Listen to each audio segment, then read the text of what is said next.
sorry. Hey, I was just testing my chair out. Sometimes it fails. Welcome back to the Dynasty Grind. My name's Peter Howard at PA Howdy on Twitter.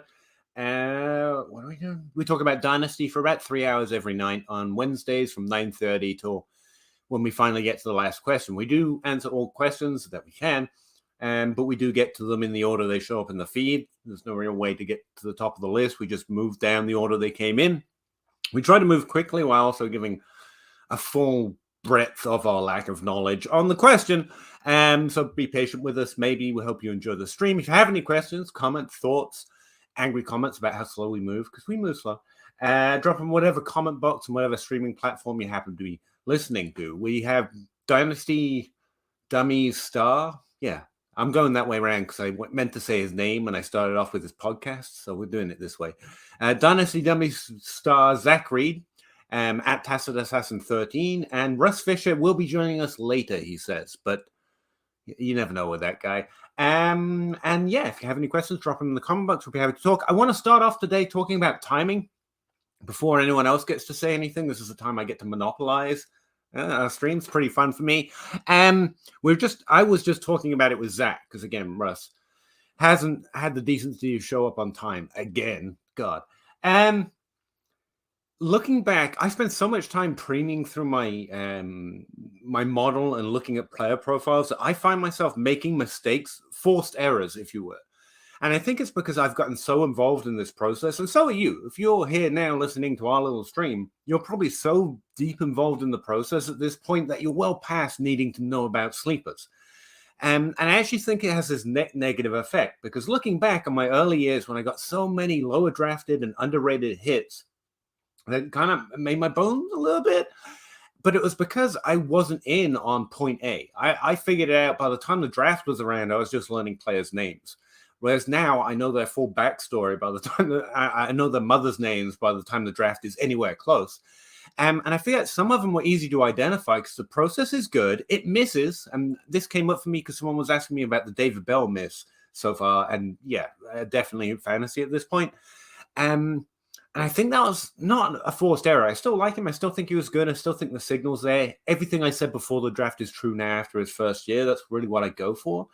But it was kind of an unforced error because looking back, Stephon Diggs and Kenny Golladay and these early hits that were lesser liked that I was definitely higher on than the crowd or most people, anyone on my timeline at least, I came into it late. So my process was decent and hopefully has gotten better. And they showed up really clearly, but it was after everyone had already fallen. Whereas right now, the top 5 wide receivers I have, not all of them are going to get first-round capital or even day 2 capital.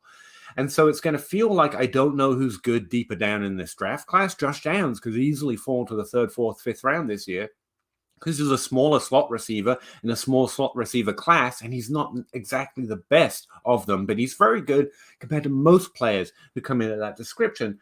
And so if I was coming in after the draft and that happens, Josh Downs would clearly stand out to me, whereas now he's very highly ranked and everyone just kind of nods along. Because, yeah, of course, yeah, fine.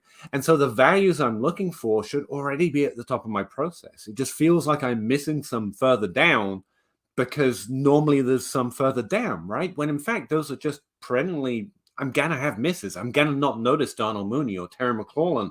They're just really hard to get at with my current process or even my evolved process. So I don't know what I'm ranting about here, but I think it's really important to note that because you're starting it this early, it can feel like there's a sleeper hiding somewhere and you can try and force that issue. When in fact, the players you like right now, some of them will be less valued or misvalued by the time rookie drafts roll around. And that's where those guys come from. It's not the ones lower down in your process you're not yet being able to notice, because you just have to admit some players you're not going to know are great no matter what your process is before it happens, or before you see something at least, or before you see it proven. Just accept that we can't get anything right. And the ones that you really like with a process that's shown consistently to be good or above average, at least, hopefully, those are the ones you're hoping other people get lower on. And this is a long way of going about saying, could you please just hate Jordan Addison? Just a little bit. He's a really small guy, low BMI, Combine Twitter. Come on, Combine Twitter. Do my work for me. I'm bored. It's getting hard. I need you to be your beautiful dumb selves and tell everyone they hate Jordan Addison. Please, I'm begging you. All right, let's go talk to Zach for a while because I could probably keep going on this begging Combine Twitter to get rolling thing for a while.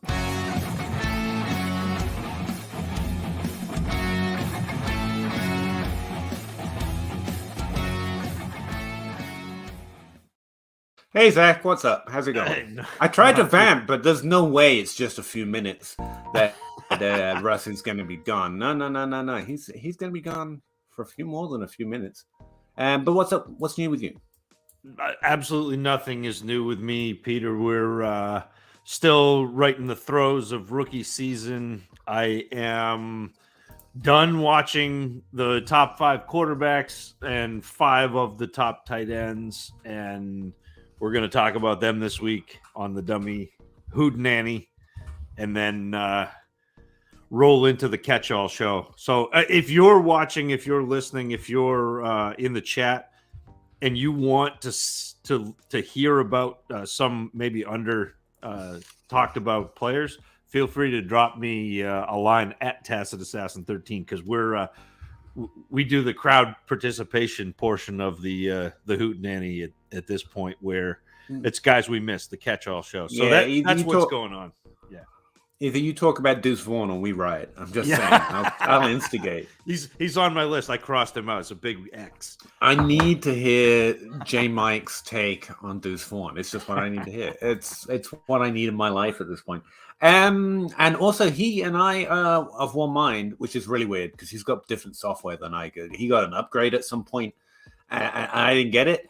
But we're in the same place on Tank Bigsby. I think we're both way too high compared to most people on him at running back position. I thought that was interesting. I hadn't heard anyone else. But you may be all right with that. Like, he does a lot of things that. No, I'm very much all right with that. Love it. Produce, yeah. So. Yeah. I think I'm on a Kenny McIntosh island, but that's fine. There he is. How you doing, buddy? How's it going? I ramped just as long and hard as I could. I even begged Combine Twitter for a minute. You know what I put up with for you? I am the worst. I'm not worth it, but you do it every week for me, and I don't know what to say. What's new with you, Russ? We should probably answer some questions at some point. But, I haven't seen you in a week, so I'd quite like to see you're okay. Nothing exciting ever really happens. I get up, I take care of kids, I pretend to work, I pick up my kids, feed the kids dinner. Oh yeah, hey wife, you're home, and I can't be like, all right, hi, I haven't seen you in like a day and a half. I'm just gonna go podcast right now, so that's why I'm 10 minutes late, because I actually said hello to my wife. Yeah, because you've got terrible priorities. We understand why you're late. You don't have that's from the beginning. I've been saying that. Yeah, I am the worst, and I don't know why you need to fix that. Paying attention to your wife, how terrible. I follow her. She does not follow me. I was recently, we said we should answer some questions, but for some reason I had to two-factor authenticate my Twitter account, and while I was there, I found my follow list, which I'd never been on before, and so it's a doom scroll. Like, it never stops till you get to the bottom. There's no like page 2, and you can think that's the end. So I just kept going, and I got sucked into this vortex for like an hour of just who is this? Why are you looking this? Who I follow. Oh, I have no idea who I follow. A little bit, and I was just going through it, and I was like, why am I following this person? I'm pretty sure they hate me. Would and not random know players that I just wanted to check in on, I guess. I was still following David Johnson, and not that I'm not interested in David Johnson the person, but I feel at this point it's a little sick for some fantasy guy to be like following David Johnson around. Like, what you do now, Dave? Leave him alone. I 100%. He's on social media. The point of it is to be followed. Which honestly, it took me a while to actually get on board with. Like, why? Wait. I'm going to hit the like button, and they're going to see that some weirdo named Russ Fisher liked their stuff. That's legitimately me when I first started Twitter. I had not thought of it that way. I mean, this brain. Yeah. But no, I absolutely follow at least double digits of deceased people on Twitter at this point. I found a lot of accounts which are like no longer producing content. Oh no, I mean like literally people that was depressing as hell. Oh yeah, well I was trying to liven it up, but thanks for bringing No. Yeah? Still All doing right. it. Yeah, let's I'm go bringing talk it to down. Ryan over here. He doesn't talk about dead people at all. Ryan, in the chat at 6:54. Appreciate you. 12-team Superflex half-point PPR. Yeah, like 2 tight end hours after premium. he asked me this the first time. Well, you didn't answer it right. That's the problem. What Start do you 10. guys say? Kyler plus a 108 or Justin Herbert. I got it. I mean, if it was Khalil Herbert, maybe. I thought about it. I was like, Jay, could that possibly be okay? But no. I think if you're not competing, especially Kyler's, if you can stand not starting a quarterback for a significant period of 2023, yeah, sure. But I what think if you this is are a little competing? low because Herbert's probably above Kyler even when he's playing and healthy, just because the Burrow and Herbert tier are clearly above Kyler, even if he gets back into the same tier. So it's a little light, but it's not terrible. Yeah, it's probably the Herbert side, but yeah, but it's not egregious. So apparently, I answered correctly because Ryan was worried that felt a little heavy to go get Herbert, and I said no. That is absolutely fantastic price to go get Herbert. Yeah. I want to be in on Kyler as well, but again, someone was asking me about this recently. My rank is I've gotten like 10th overall. That's pretty low for a guy who talks about his top 5 upside. I'm like, you got to accept reality. There is risk there. His value is lower. Why would you like him any more than you absolutely have to? I mean, yeah, Herbert's as good, if not better. When they're in the same tier, Herbert was preferred, for example, and we could talk about points per game as well. But so even when he's healthy, they're at least similar value, and Herbert hasn't had an injury, and he isn't smaller, and he doesn't have this anti-hype around him. So yeah, Herbert's probably valued. I mean, realism is okay, you know. And the 108, even in the Superflex draft, is a really nice pick. But it's fine. Not a quarterback. Hopefully it's Addison kind of a. And I don't think he's falling to 108, but maybe. I mean, like I think they said he could after the in a Superflex draft. Yeah, maybe. Maybe. There's a lot of people that like Anthony Richardson or Will Levis if they go early, and then you've got, Quentin Johnson, Truther could be in there, and that pushes. Right. That's the maybe part. Yeah. Well, I like talking. That's why I do streams and podcasts, Zach. I mean, come on. Break. Todd Radmaker. For an orphan 16 Superflex with a lot of needs, including the starting quarterback, is offering the 101, the 213. Yeah, it's a 16-team league, so that does make sense. For the 103, the 109, and a 24 first. Well, don't call it the 213. I mean, if it helps, you should transfer it to our usual currency. That's a third-round pick. So the 101 and a third-round pick. So really, it's just the 101. It's their league, and it's the 213. Why should he call it something different? Because it's not. Because when you're looking at ADP or talking about values, or people say a second-round pick, I think they're usually referring to 12-team leagues. And in this case, that's not a second-team league in most content, right? If people say a second-round pick, they don't think the 213. They think the 212 max. And they're normally thinking of the 206. So that's just a third-round pick.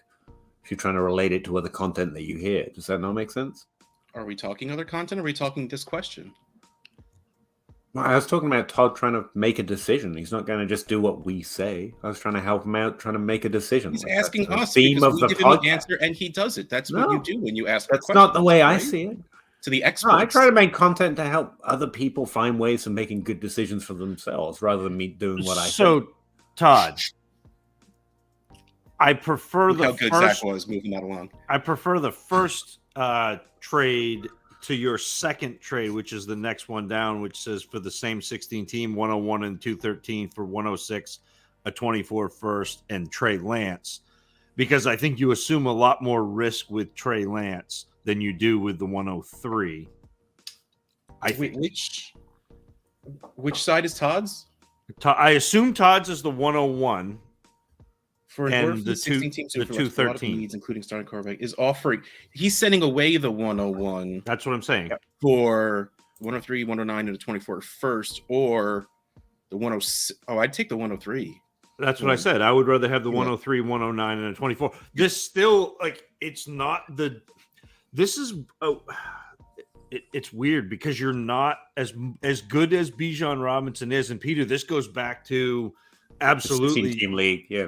Well, but it also goes back to absolutely your the content that you were putting out today, where running back is at an all-time low in terms of like the running back one going off the board, and the running back one is Bijan. So even though this pick should be getting an absolute haul, people are not valuing the running back position the way they have over the past 5 or 6 years. And so yeah, the 103, 109, and a 24 first feels light, but it's a starting quarterback in theory. It should be Stroud, Young, or Richardson. Well, also, I think in a 16-team league, it is a 100% chance. I guess it's not a chance if it's 100%. Will Levis is going to go before the 109, in which case the 109 will be that Addison or Gibbs. So it's still going to be a really good pick for you. Yeah, that's what's going to sway it for me. Like, I like this first trade rather than the second one. Yeah. For reasons. And it's a 16-team thing. It's less studs. It's more depth. Unfortunately, as much as depth sucks in general as a concept. And so, yeah, the fact you're getting 2 top 10 picks in a 16-team league matters a little bit more because of your league format. And literally the 3rd round pick, this 213 means nothing to me. And you're getting a future first as well, so it's a good building trade. What I would say is I'm still tempted. Like, I like this offer better, but like, I think Bijan Robinson's, because of running back value right now, I think he can get more valued, and I think he will during and after his rookie season. Having said that, in a 16-team league, it's still hard to trade for a stud at a higher value than this. So this trade's probably fine, especially if you are building, which you seem to be. In order for Bijan Robinson to get more valuable, though, he's got to have a cadre of other running backs who also have that value, because that's what we've seen is running backs get valuable when a running back class comes in. Running back got valuable because 2017 came in. So running back isn't inherently valuable because we have one great running back. I think that's a good point. Yeah. So. But as the running back one, the position itself can rise up depth charts. For example, the only 2 wide receivers right now I have over him are Chase and Jefferson. Yeah. In that, I would trade them straight up without question or thought.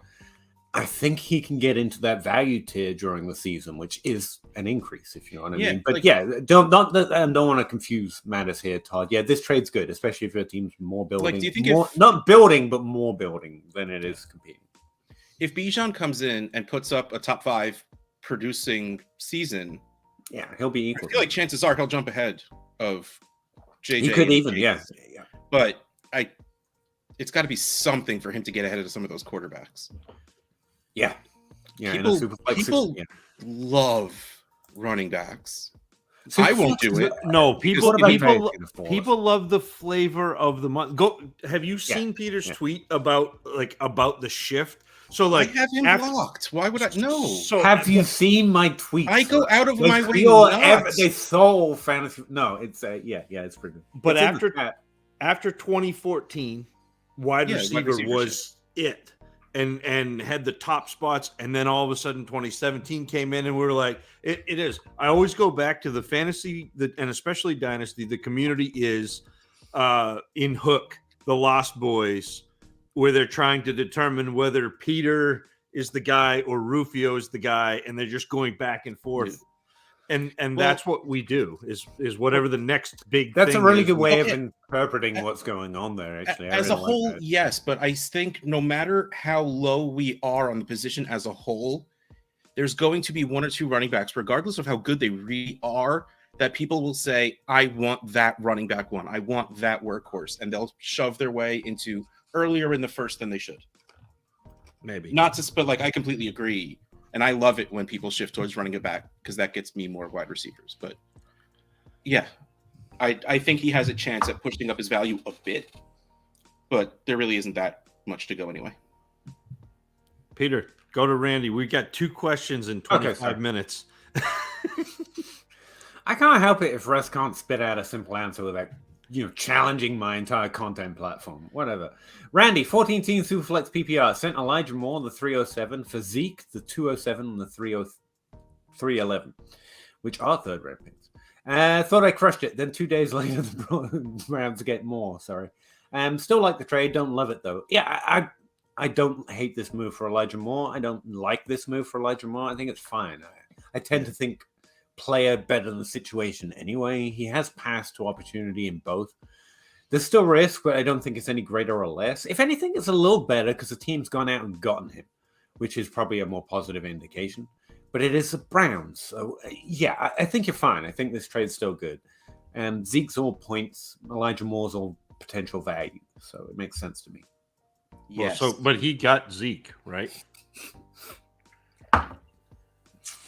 Oh, yeah, shoot. He sent... Oh, yeah, you messed up last week. You didn't need the trade to miss. So, I mean, why would you trade? I wonder, more important... Oh, so he did this after Zeke was cut also. But, yeah, I mean, Zeke's probably going to end up landing somewhere. And eventually. I was just trying to get a timeline. Fine. Like, I don't hate it, Randy. But I mean, is Elijah Moore worth that much more than the 207? Nobody he got the 311, the 207, and Zeke. Right. So that's still a decent value. It's not bad. It just you feel a little worse because Elijah Moore might be in a better position. Yeah, again, I'm not performing a trade calculation and I'm saying which I think Moore should be worth more than the 207. And to me, like I would run Elijah Moore before, during, and after. Right, like right now too. But it's fine. Like the 207 balances it for value. I don't think he tanks a team or nothing. Yeah. Anything over the 208 is probably worth trading for. It's just I would rather keep Elijah Moore's potential. Or not. Okay, cool. Puff pass kick. Peter, how many David Bell shares did you have to obliterate in the last hour? It's your time to shine, Captain. Obtain none, man. I haven't made any trades. I actually did spend. I did spend today looking over my league, seeing if there are any offers. Like for all the degeneracy, they're putting out content everywhere, but there ain't no trade offers in my inbox. I got one asking if it was like the pick 1.40. If you want to twist your minds on whether that's a first round pick or not, because it's a really weird league. Essentially, it would have been like the 108. And he was wondering if he could get to Justin Jefferson. Like that's the only trade comment or question or inquiry I've had in a week. I'm like, yeah, sure. If you add the value of Justin Jefferson, we can start talking. Like, what would it take for me to get this? Send an offer and we'll find out. I love it when those teams that have been dominant for completely selling out for points are like, oh, and now I'll just easily swindle someone for Justin Jefferson. I'm like, no, man, that's the bargain you met. And also, you didn't dominate me. I was up there in the top 10 in that 100-team league with you, and I have Justin Jefferson. So maybe listen to my content. Wait. And Andy, if you're listening, I'm joking. Solid dude, great content, and he's built a really good team. But it was frustrating. Jefferson, I'm not in that league, but can I have Justin Jefferson? I mean, if you add the value of Justin Jefferson, but I have the 108. If you add the value of Justin Jefferson, but yeah, anyway, so no, I haven't had a lot of trade offers at all. The best trades I've made in the last month have actually been for Elijah Moore. Randy's taken over orphans. Yeah, right. Took over an orphan 12-team PPR, half-point tight end premium Superflex with no QB2. No first or second round picks. You're building. Sent Hollywood Rashad White for Cousins, Zeke, and that's great. That's an awesome trade. You went in the other direction and effectively, yeah. Good for you. You got Cousins plus. Yeah, neat. I was going to say you're probably making more building trades, but you just turned your team into a competitive one. I like it. Is Rashad White a thing? Rashad White's undervalued right now. Yeah, until the draft. Good. No, Fournette's been cut. They'll draft somebody, and then Rashad White will go back into oblivion like he was before. They brought in someone already that was... Yeah. Was that Chase Edmonds? Is that where Chase Edmonds went? I will have to effort that. Yeah, I don't know. But like they already brought someone in, but like I don't know, especially with Brady gone, what's that offense going to be? But I feel like Rashad White lost value for no reason. He did. That's Fournette got cut, and Rashad White lost value. He has I don't get to navigate the obstacle of the draft, but he was still a decent prospect to a team that we wanted him to go to. Yeah. And like you said, the obstacle got cut. And yet he's fallen in value. Yeah, I think it's pretty interesting running back. It was ad, Edmonds, but, yeah. Yeah. but I mean, not he has nearly been this good, but he interesting. wasn't last year. Yeah, But that, no, like I that's- said, they'll draft impressive. somebody, and it will. Yeah, for sure. Prob. Meh, there's a, There's- yeah. Maybe. Excuse me. It's a deep class. It is it's very. Thoughts on Michael Thomas? I think Is this he is a terrible buy? draft Yes. class. Is That's that thing.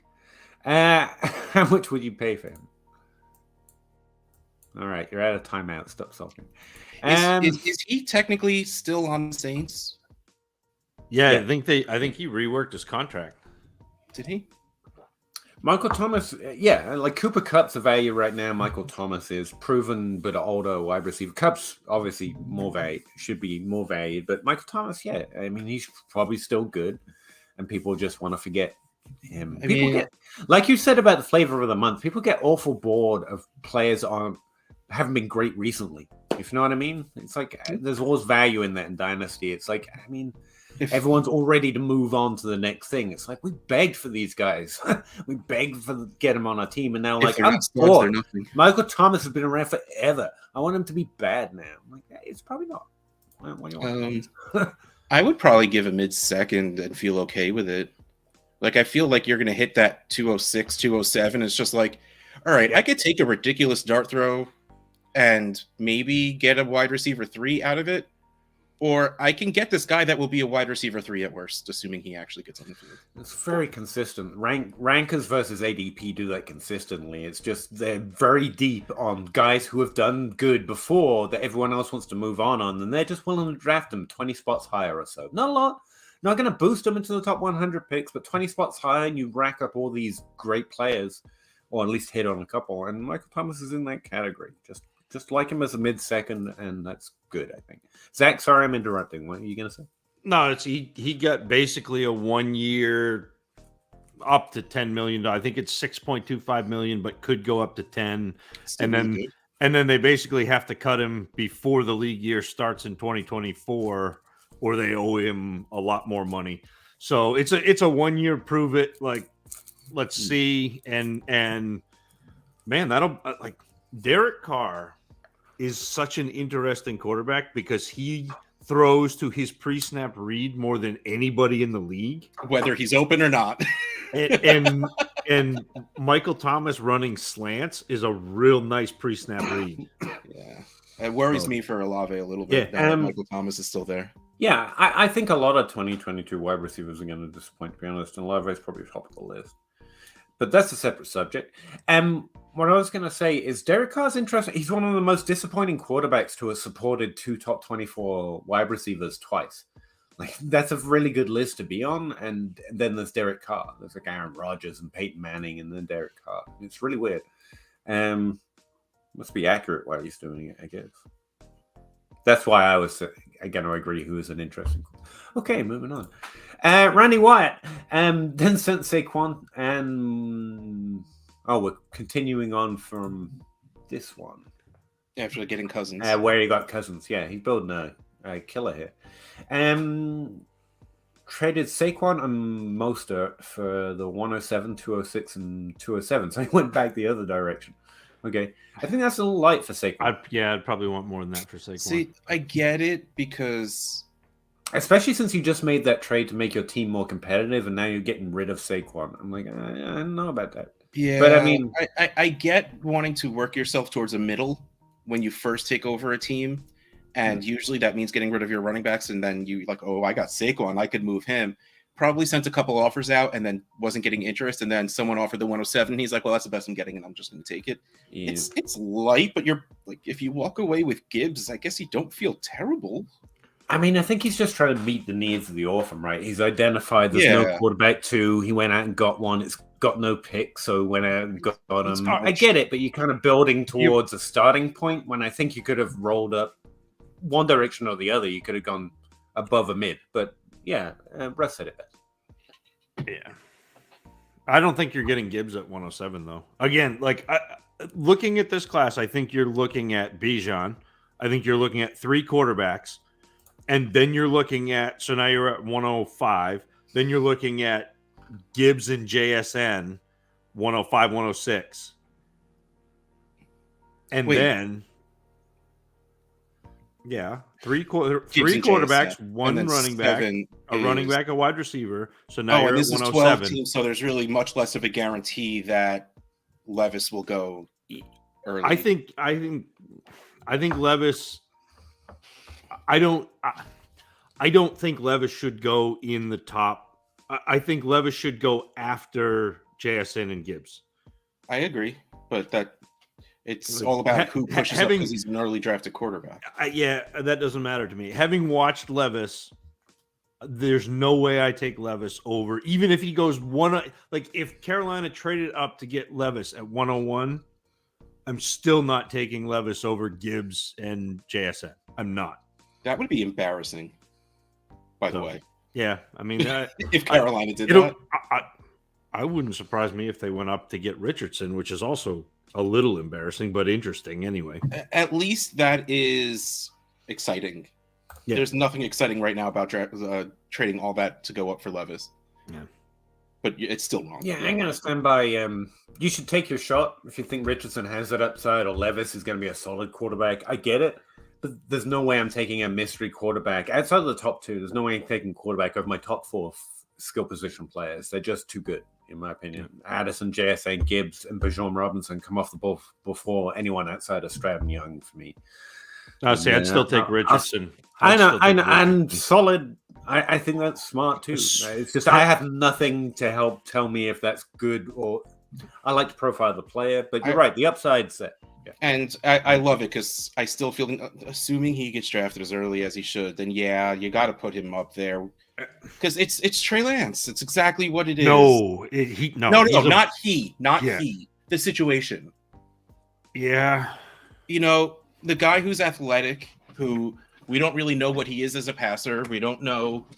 Well, we know what Richardson is as a passer, but we dream of that upside, and that's what Lance was, especially when he landed in San Francisco so early.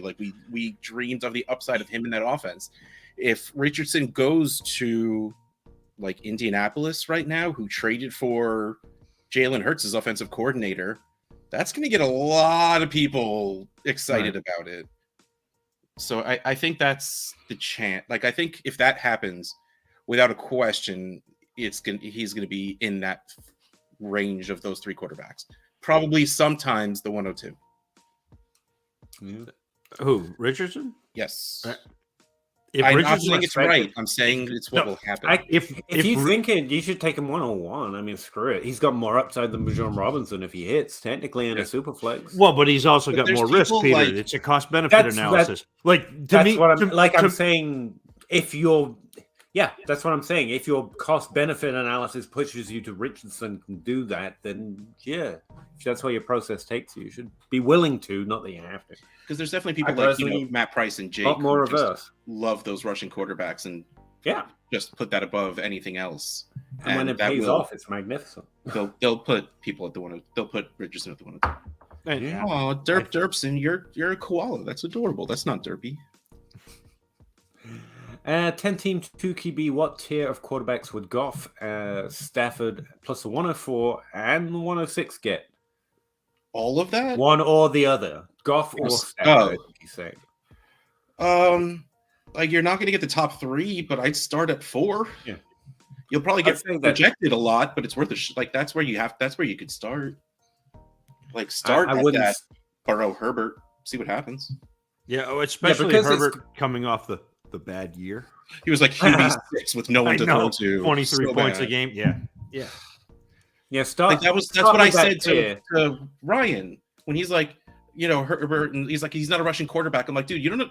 He was the QB5 and throwing to me as a wide receiver. He'll be fine when they draft wide receivers. You don't got to worry. Yeah, Derp, I'd say start there and end there. There's no point in trading into a quarterback below that range. Lawrence and to Herbert, that's where you're trying to get. And if not, you're fine with Goff and Stafford. Anything else you get's just more valued, but not better. So. Yeah, after you hit Lawrence and Fields, stop. Fields, that's not. the value is there. That's all that Sure. matters. Yeah. I like Even this if you turn player. I around and want him trade more. Fields, you could probably trade him for something better than this. That's fair. Hurricane Lane, what's up, guys? I'm proud to say my first Dynasty Nerds article was published congrats! today. That's freaking Nice. great. It's awesome. Thanks for all you do. What are you guys doing with Elijah Moore? Big Elijah Moore question. Thanks very much. Say hello to Jason Stein for me. He's awesome too over there at Dynasty Nerds. I never had an article published on Dynasty Nerds. I mean, either. Like I don't even think they follow me. I'd have to check. Let me just go doom scroll. I sat next to Rich once. Does that count? I think that counts. I think that's the IRL equivalent of a follow. Yeah, a mid-second, I'll take Elijah Moore. I like the player. I'm betting on those potential points. Because mid-second, this is the situation like that Peter has always said. Like, this isn't a time where his value should go up. It's a time where people would be willing to move him now. Like, that's a good one. If it's what it should be, I would go by Elijah Moore. But if people like are starting to want an early second for him because he's in the new shiny place with the up and coming, the coming back to Deshaun Watson, like up and coming doesn't really work because he upped and I don't want to finish that. But I'm not willing to pay a higher price. But if I can get him for the same price, but someone's just like eager to let it happen now, I would still go get as many Elijah Moore shares as I can. What's the same price though? Because he just went over the up and came. I got it. Sorry, you weren't supposed to say that out loud, Peter. Especially not for that. I don't get it. I don't understand. Anyway, what are you saying, Zach? I don't have any idea.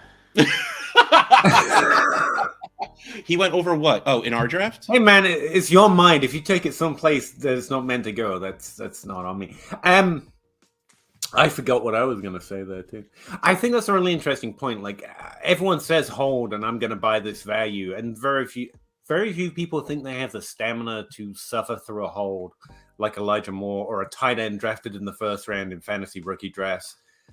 By the time you get to month 2, you're like, man, is there not something? Can I not do it already? It's like, no, man, it's a stamina game, and it's not fun, and you shouldn't do it a lot. That's why you shouldn't buy a lot of sleepers or invest in a lot of potential, or maybe a boats. I mean, there's not a lot of quick turnaround when it comes to it. And so by the time news comes up, they're like, you know what? I'll try and use this to move him, and they'll accept the value he actually was already. So yeah, I think that's a good point. I got into a very intense conversation, I will call it, with a good friend, so we weren't actually arguing, about correlation between startup value and trade value, because we were talking. I pulled a me. Let's put it that way. I sent him an offer for Calvin Ridley, and he rejected it. So I replied to the email with all capital letters, "Give me Calvin Ridley," with a lot of exclamation points. Like that. That's people ask, "What's my trade style?" That's my trade style. So he sent me back like. I would not recommend emulating that. By the way, some people can get away with some things. Everyone else, don't. Like, I'm never trading with this guy again. But when it's do Russ, as I say, it's just Russ. It's just it's just Russ. But he sent back like that's Calvin Ridley plus something for the 109 and 206, and I'm like, bro, no. and his response was, I've been in a bunch of startups, and Calvin Ridley and with the rookie draft picks in it, and that's around where Calvin Ridley gets drafted. And I'm like, we're not drafting right now. We're trading. That's different. And the reason I brought that up because Zach said, well, Elijah Moore in the Trade Addicts 11 draft, which of course is 1. He got drafted 3 picks ahead of the 203. I still don't really think that equals trade value, but also that led to me writing my Dynasty trade post article about Calvin Ridley just to validate myself, and I was absolutely right. His trade value is much lower than that. But back to all of that, yeah, if I can go get Elijah Moore for like the 205, I'd probably do that a couple of times. I don't think I would, but I like Elijah Moore. Yeah, I mean, Elijah Moore is fine, but you've also had 2 years outside of 3 weeks that he was a disappointment, which tanks his value. So, like, you're at a point now where you're trading for Elijah Moore for points. Yeah, he's got to score points or it's a miss. Yeah. Yeah. So I don't know. I'm probably like I was in on going to get him when you could get him for a mid-late third because of this. Did that Never happen? found that window. What do you mean? Did that happen? Like he was nothing for a while. I had to pay a second where I got him. Well, then I wouldn't. But I mean, but that's fine. In your league doesn't discount the theory. Not in my league. But yeah, I was willing to take a little bit more risk up to that, and I still am. So it's the same place for me. But yeah, long discussion, and we're all agreeing. So we should probably, well, roughly agree. No, Zach's different. Zach's always built a little different. Gary, how you doing? Are there any landing spots that would give you pause on budget? No. I mean, San Francisco. No. Yeah. Yeah, I mean, like, I was going to say behind Christian McCaffrey was literally what I was going to say. I was like, I maybe, yeah. But Saquon Barkley, behind Saquon Barkley was But, yeah, like as long as he doesn't land with another workhorse. Yeah. Like that's really it. Like that was even always then, the I'd joke. Like, probably be like, buy the dip. Where's the bad landing spot for Saquon Barkley? Dallas behind Zeke. College. You know, like that's what it always was. As long as this person doesn't land with another workhorse, which would be the dumbest thing ever anyway, then they're fine. So I really there is no realistic bad spots. Yeah. And if he did, I'd probably be trading for the 102. But yeah, that's the answer. Thank you. Pat, Rick, I like what you did there. I see what you did, and I enjoyed it thoroughly. Is Lamar a buy low candidate? Well, yes. Yeah, I mean, yes. If you can get him low because of this, yes, definitely. What's low, though? I think he's in the Justin Herbert range of value, like very, very easily for me. That's where he belongs. And anything below that, like if you can get him for Goffard and 2 later round first picks, like we were just talking about, buy Lamar. Yeah. Russ is staring. I'm wondering if he's shocked at my valuation. No, I'm super zoned out. I saw Higgins was trending on Twitter, and I'm always terrified something happened to T. And nothing did happen, but I saw some really bad Dynasty takes, and I just froze. I'm sorry. Top 12 Dynasty wide receiver. Someone on Twitter asked a question. Actually, it's a CD Carter spam account, who I always enjoy. It's really I think I'll fit him in later because otherwise he's cutting the line and that just feels wrong. Equity Loan, who asked at 936. Did Elijah Moore value go up after the trade to the Browns, in your guys' opinion? We think it's a lateral move. Opinion. We think it's a lateral move. Pretty lateral. Same thing. Josh. It's pretty lateral, Josh. Right. Facebook question. That's why it looks weird. You're on Facebook. Thank you, Josh. You're our first one that's not Ryan McDowell. Like Ryan McDowell was likes it on Facebook because he's the only one. Me and you, Josh. Me and you forever. Thank you. Thoughts on Elijah Moore in Cleveland? Unfortunately, we've covered this a few times, but yeah, I think it's a lateral move. I think if anything, it's positive that they went out and got him instead of a belief that he can. But it's neutral. I'm going to disagree a little bit there because I think there's a lot clearer path to being on the field for Elijah Moore in Cleveland. Yeah. There was not a path to being on the field in New York. Peter, there wasn't. Like, there was Garrett Wilson. There was Alan Lazard, who they just traded for. There are the 7 other people that they're going to trade for because Aaron Rodgers wants them there. And he had a fight with both the GM and the quarterback that was there before in Zach Wilson. Like, there was not a path for Elijah Moore. And I do think there is for Moore in Cleveland because Cleveland is pretty bad. Yeah, I'm not going to disagree because I think we're coming out at the same place. It's what I was hoping, a clear positive that they traded for him came from. But I just disagree that Lazard's any more of an obstacle.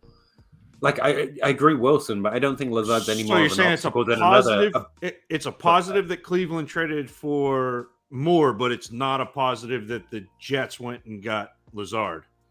Well, like I said, I think we're coming out in the same place. But yeah, teams make...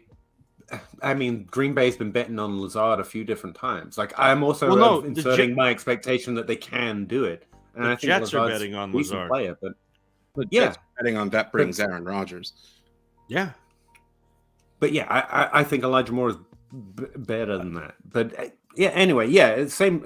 I understand the discrepancy in what I said. Well, I mean, there, but Elijah Moore it's was because better I'm than that upset last man year and too, and stuff, he was right? buried on the Jets depth chart. And Like Braxton was hoping it Berrios would be. was running Yeah, the but now routes he's in that- Miami. We don't got to worry about that. Yeah, that's true.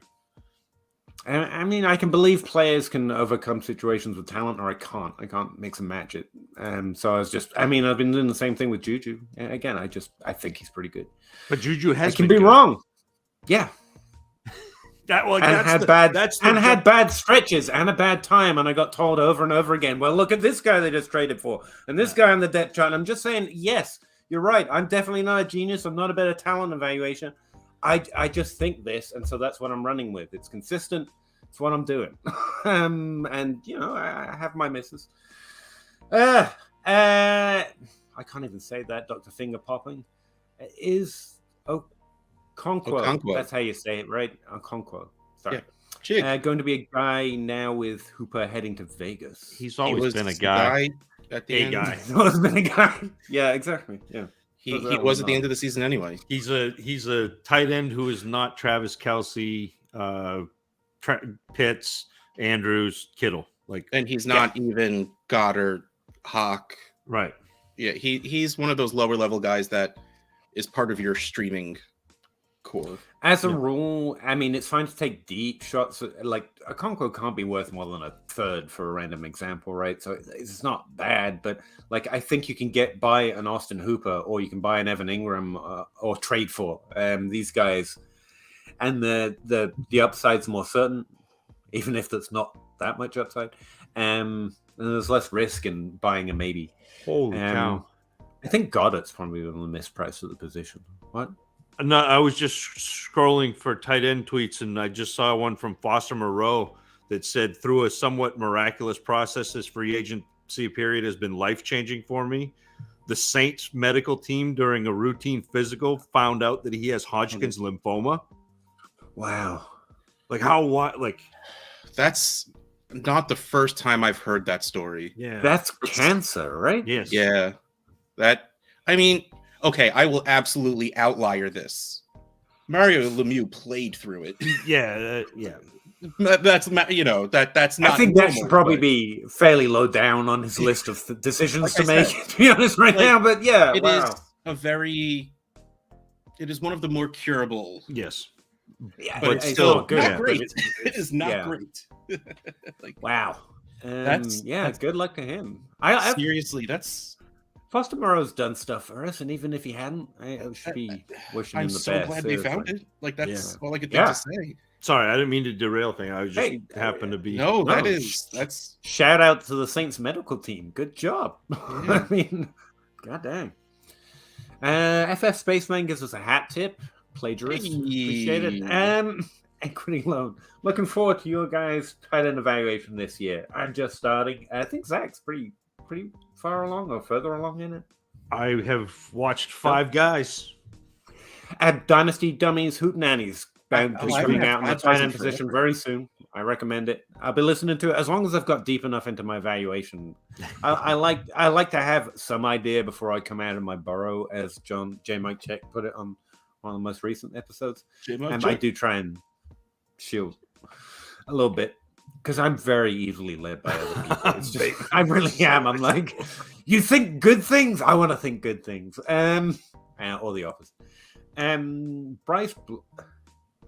Why can't I say Blankenfeld? Like a serious fault for a historian, It's like not remembering dates, which is also a problem I have.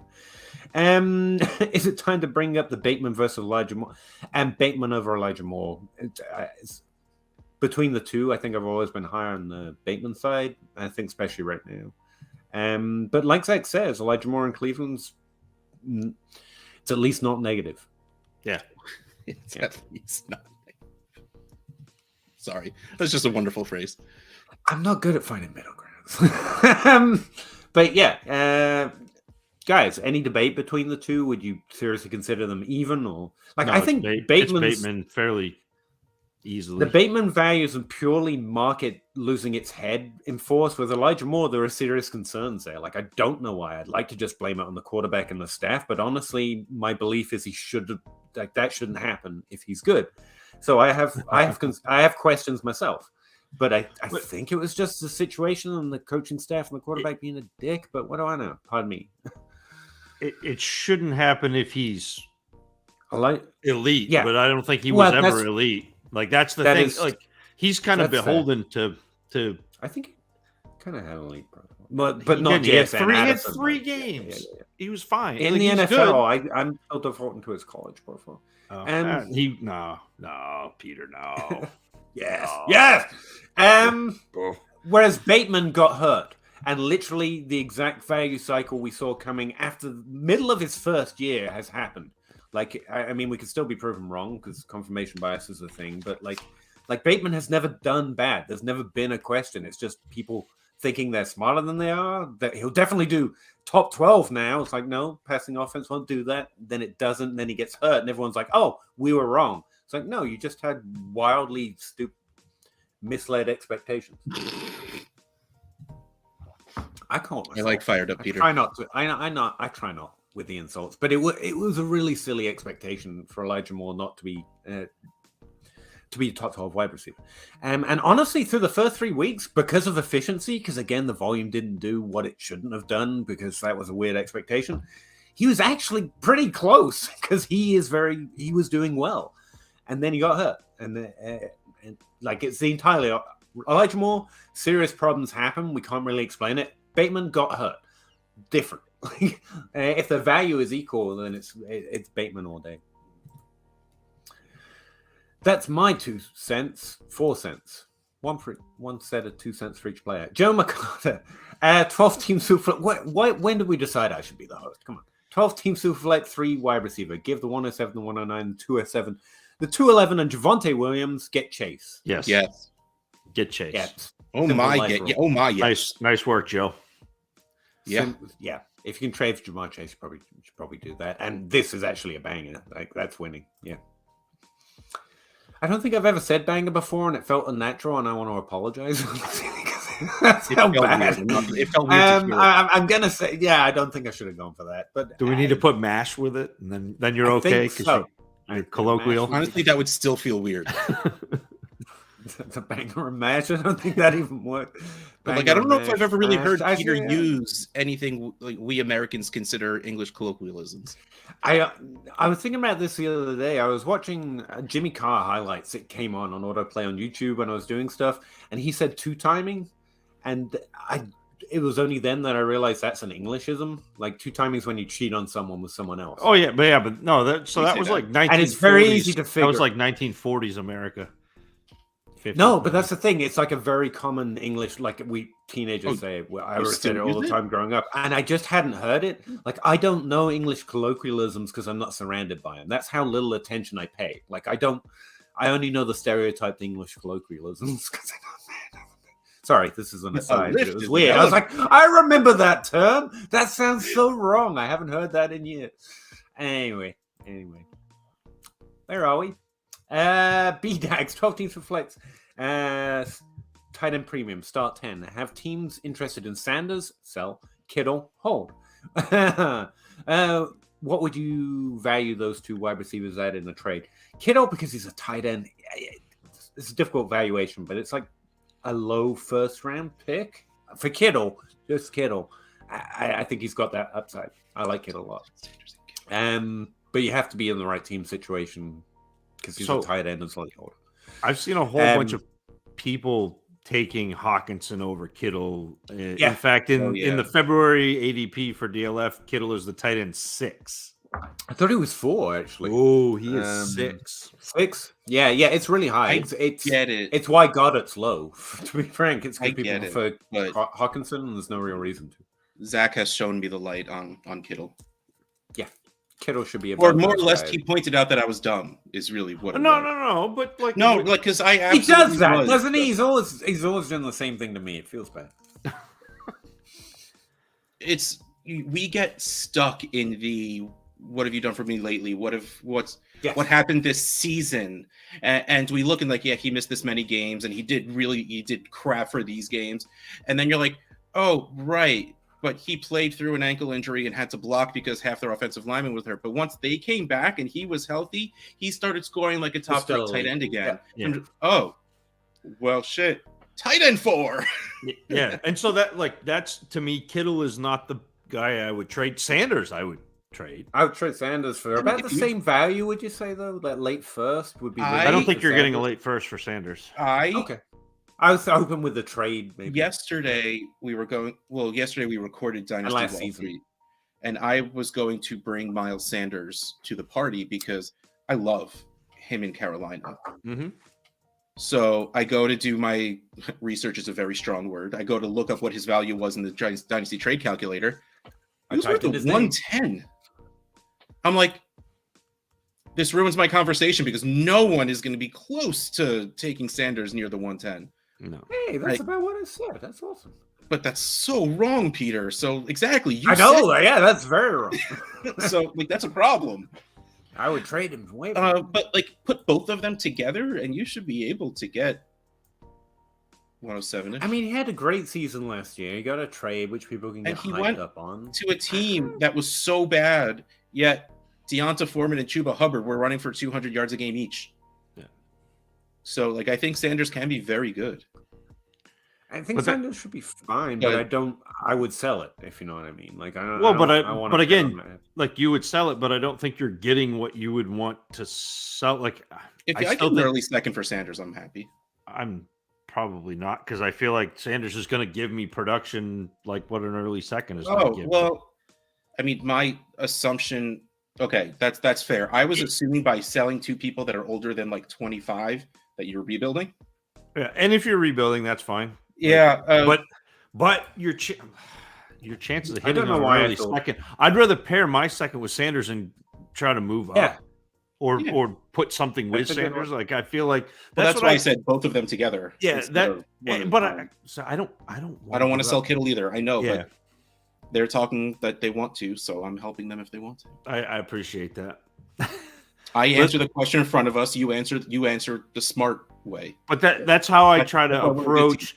Like if I have a player that I think is worth more than the value I can get for them, I will pair them with other players to get that value. But that's how I operate. When I identify the rookie class that I want to get into, and I'll trade 2 players who are worth second-round picks and get a second in the next draft class and a first in the one after.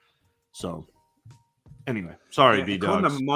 According to March ADP, Miles Sanders is below Jacoby Myers. I just drafted Jacoby Myers at the 1308. Yeah, he's 98 overall in this ADP. Is Miles Sanders still on the board? No. He is not. That seems low.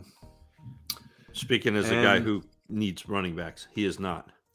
I think ideally you do it next. You put a second with Sanders and you try and go upwards. But yeah, Sanders is one I'm tempted to sell or trade his value away. Kittle, just keep.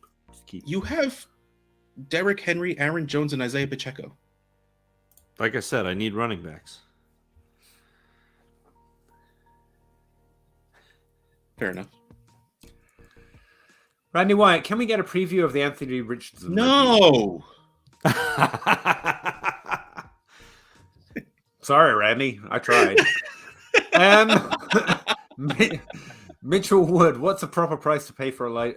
We've been through this a few times. 24 seconds. I think a mid-second. Zach says if you don't get him lower than that, you're probably overpaying. I would love to start and probably see if a 24 seconds seems perfectly fine to me. I would love to try that. Definitely not. Okay, Jeannie, I get it. Devin Stately, 12-team Superflex PPR start 11. Recently traded Tua Waddle in the 107 for Deshaun Watson in the 105 and 224 first. Thoughts? I'd rather have Tua Waddle in the 107.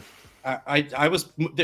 It would have to be something ridiculous for me to not pick Tua and Waddle.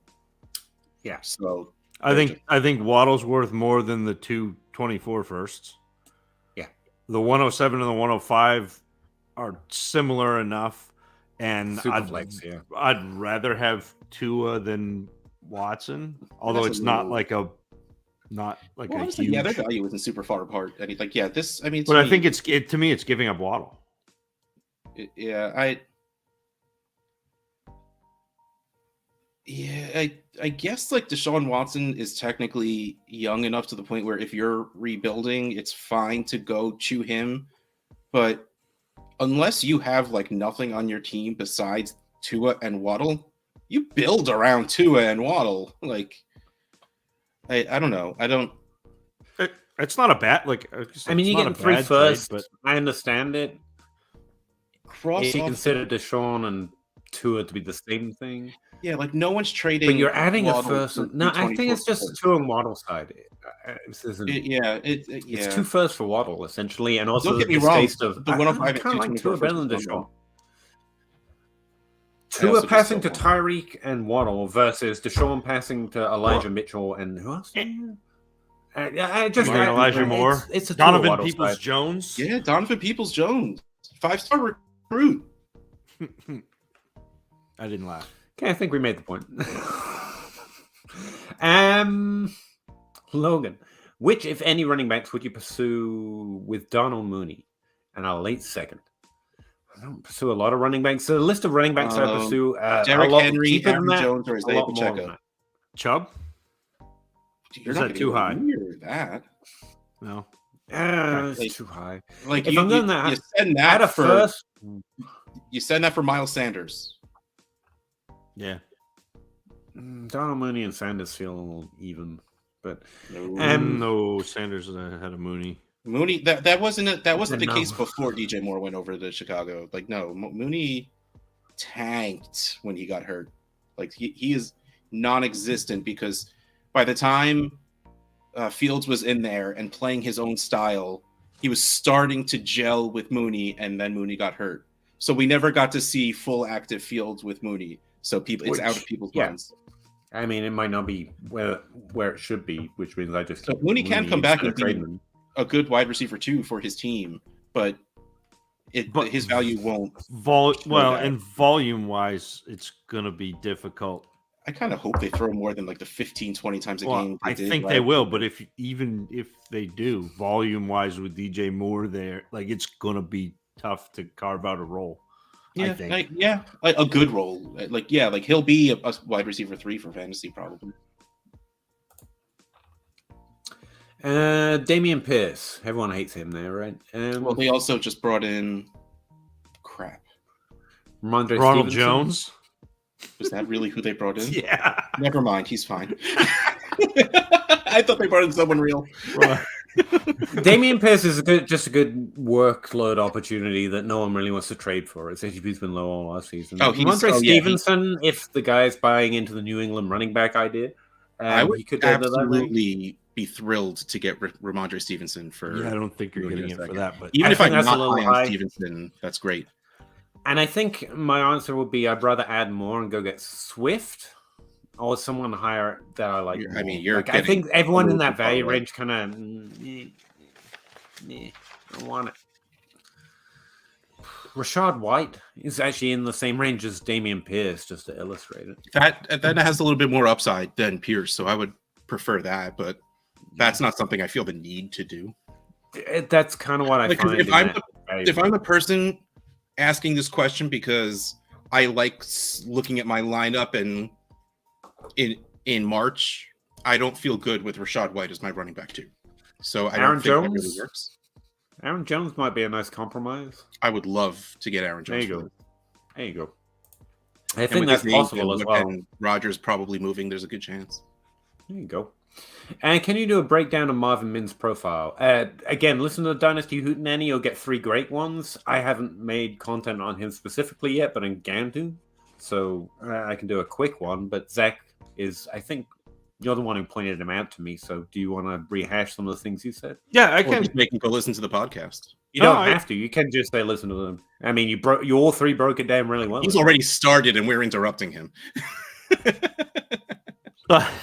I think. No, seriously, Zach, just say what you're going to say. Mims is fast. And good.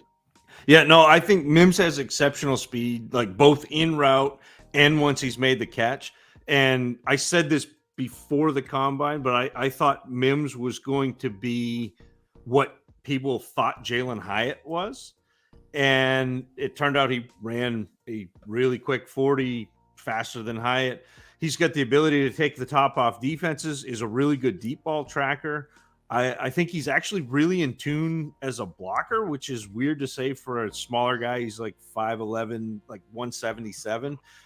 But he will mix it up in the run game as well as get downfield to block for other receivers. And I think the best plus for Marvin Mims is that he's really quick in his transition from the catch to a runner, which is nice to have, especially for a player that fast, because he can add yards after catch on like little short throws. I do think he can be bothered by physicality, especially over the middle. And he sometimes rounds routes, which you don't love to see. But again, he can get downfield, get over the top. He can make plays on screens with yards after the catch.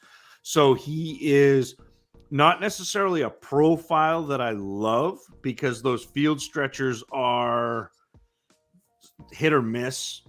But I think that if you can draft him in the second round of your rookie draft or early third, but it would probably be a second round rookie pick, I think you've got enough upside there where he can potentially grow into that really intriguing flex play who's got week to week big game potential because of his ability to break off chunks and score on long strikes. So we are being corrected in the chat. Ronald Jones went to Dallas and Devin Singletary went to You're right, Devin Singletary. Good. All right, so that honestly does worry me a little more. Yeah. Well, it doesn't take much to worry me more than Ronald Jones, but I like Singletary, so like that does actually worry me a little bit more. Though I mean, like White's not going to be a workhorse anyway, so. We thought he could be when he was drafted, but that way. Then Who? Rashad White? Don't say we. No. Okay. I wasn't alone though. I'll say that. I didn't think I was out on an island on Rashad White. Maybe in this chat. The three of us are. It's a small island, but it's an island. Okay, let's fight. Let's go. Come on. We already were fighting.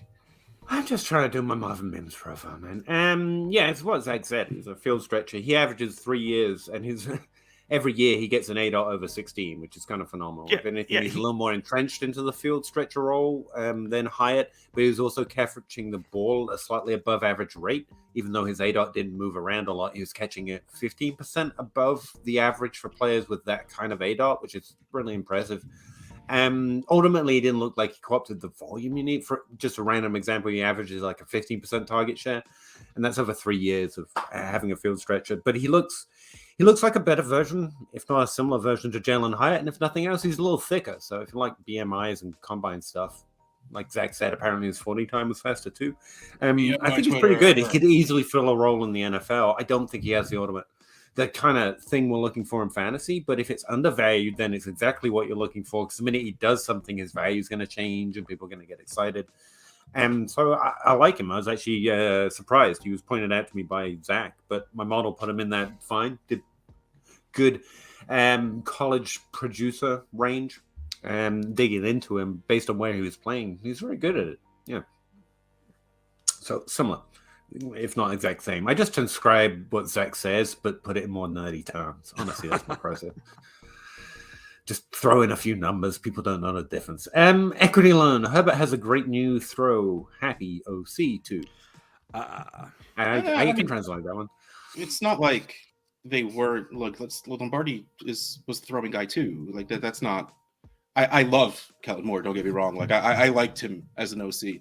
So I'm still happy that they have a good OC that will keep passing the ball. But I don't think that ups anything. They were 25th or 26th in pass rate over expected. Yeah, but that's also because they didn't have anyone to throw to. I mean, Eckler was catching 18 passes a game. No. I mean, Kellen Moore with the Cowboys. Oh, I thought you were saying. Oh, yes. So I think this idea of that was the joke that Kellen Moore got fired for passing too much, and they were still the 26th. Yeah, like I don't think that when he first took over, they absolutely, at least it felt like, because clearly I did not look at numbers, but it felt like they were passing more. Yeah, I mean they let Dak throw a bunch, which is nice. Like, and maybe that will be the thing, but I don't think pointing to Kellen Moore as a pass happy offensive. I think Herbert should be throwing as much or more than he has. Give me Ben Roethlisberger throwing numbers. Well, but again, you like you said, if Keenan Allen is healthy, Mike Williams is healthy. Draft, please draft. That offense becomes, you have to throw. You should throw. Josh Palmer ain't nothing. Yeah, I'm just going to default to what I said earlier. We're trying to hope for better off a QB6. Like I was good. I don't need it to be much better. I was pretty happy. I don't know why you're all so crazy and want better than great. Oh, he's fantastic. So yeah, that's where I start, and I don't feel like justifying how it could maybe. I don't care. Like if it's what he did last year, I think it's pretty good, but it won't be because that was a down year for him. And it's probably going to go up in general. But yeah, again, just if I'm not stealing Zach's content, I'm stealing Russ's. So just reword it, make it sound all nerdy and shit. Which is funny because I just steal Zach. So I know it's just like a never-ending cycle. I wonder who Zach's getting it from. Sometimes I haven't listened to anybody yet, but I'm going to, Peter. I'm going to. Zach Harris, evening gents, traded Walker and the 208 for Brees and the 308. Yes, love it. Someone should arrest that man. That was awesome. Zach. Good job. The dude abides. Hat tip. Again, stop plagiarizing. Thank you. Josh, he came back. Tack it. Facebook. Can we do that? Zach. Okay, fine. I like you, but we'll talk to Zach. Sure. What are your thoughts on Elijah Moore? We've already done this. Are you sure that Peter didn't type that? Did you see how they typed Zach's handle? That is very mean. Thank you. Maybe it's a spam thing. Maybe it's an alt account. I will admit to nothing. Also, I'm getting corrected. The CD Carter account is not a spam account. He's an intern, apparently. I apologize. Mitchell Wood. The Mitchell Wood? Question for Zach. The Dynasty Dummies podcast seems to be unavailable on Spotify. I think it should be on there. No, we're not on Spotify. No, we're not on Spotify because they flag the opens as stolen material, and I don't want to fight the battle of fair use. So that's why.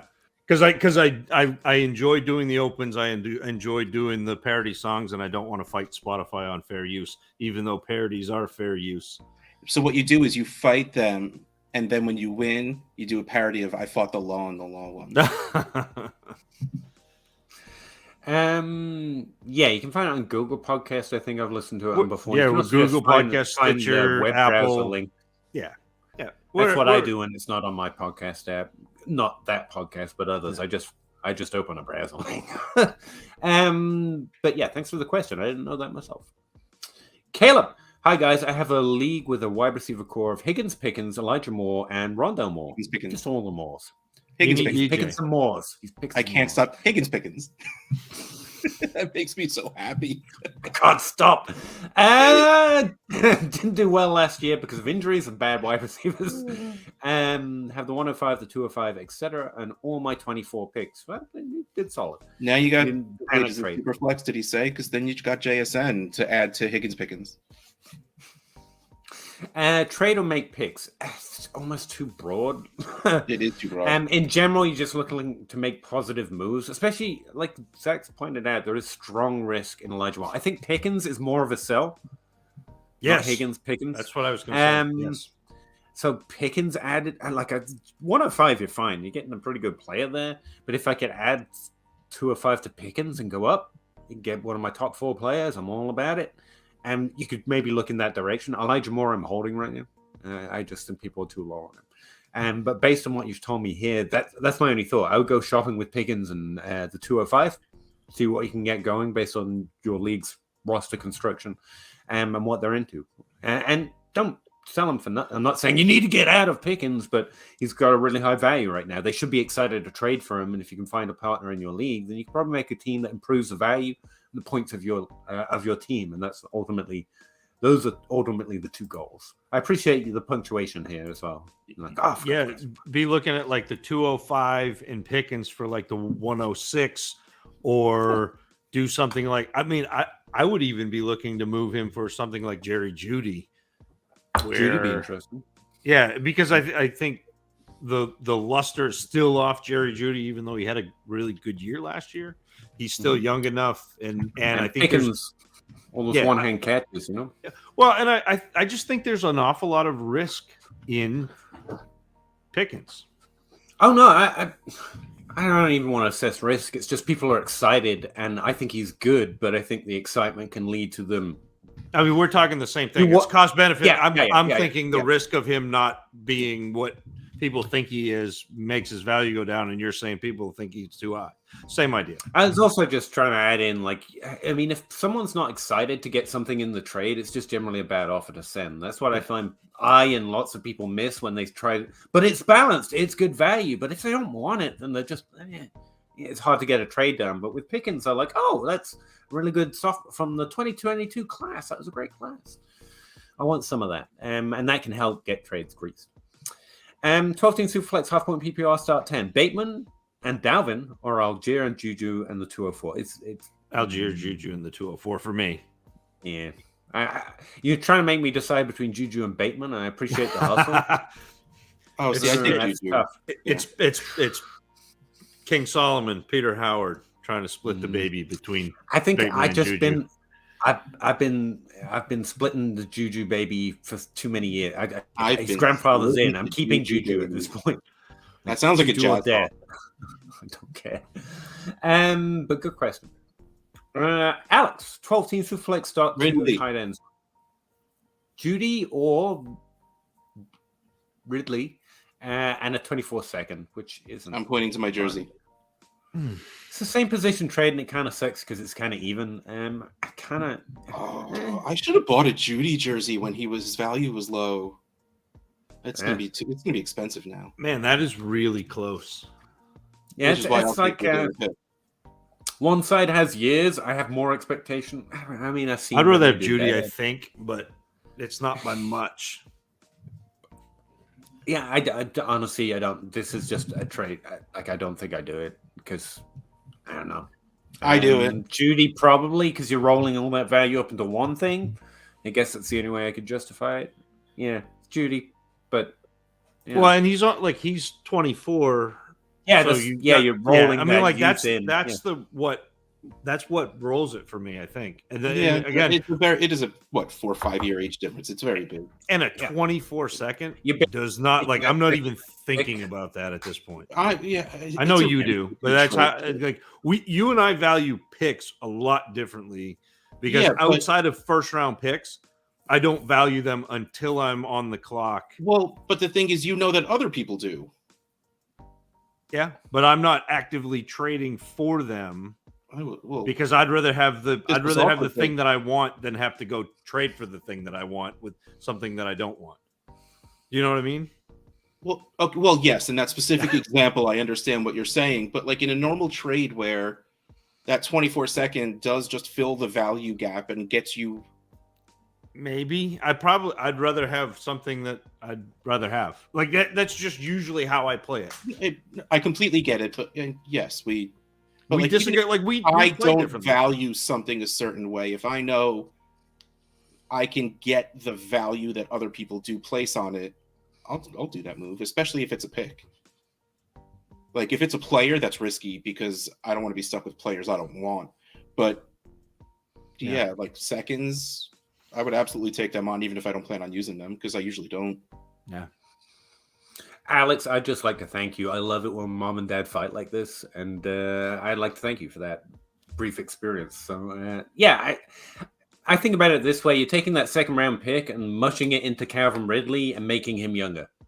And that's not a thing you can actually do with Calvin Ridley. Bottle that shit up and probably sell it.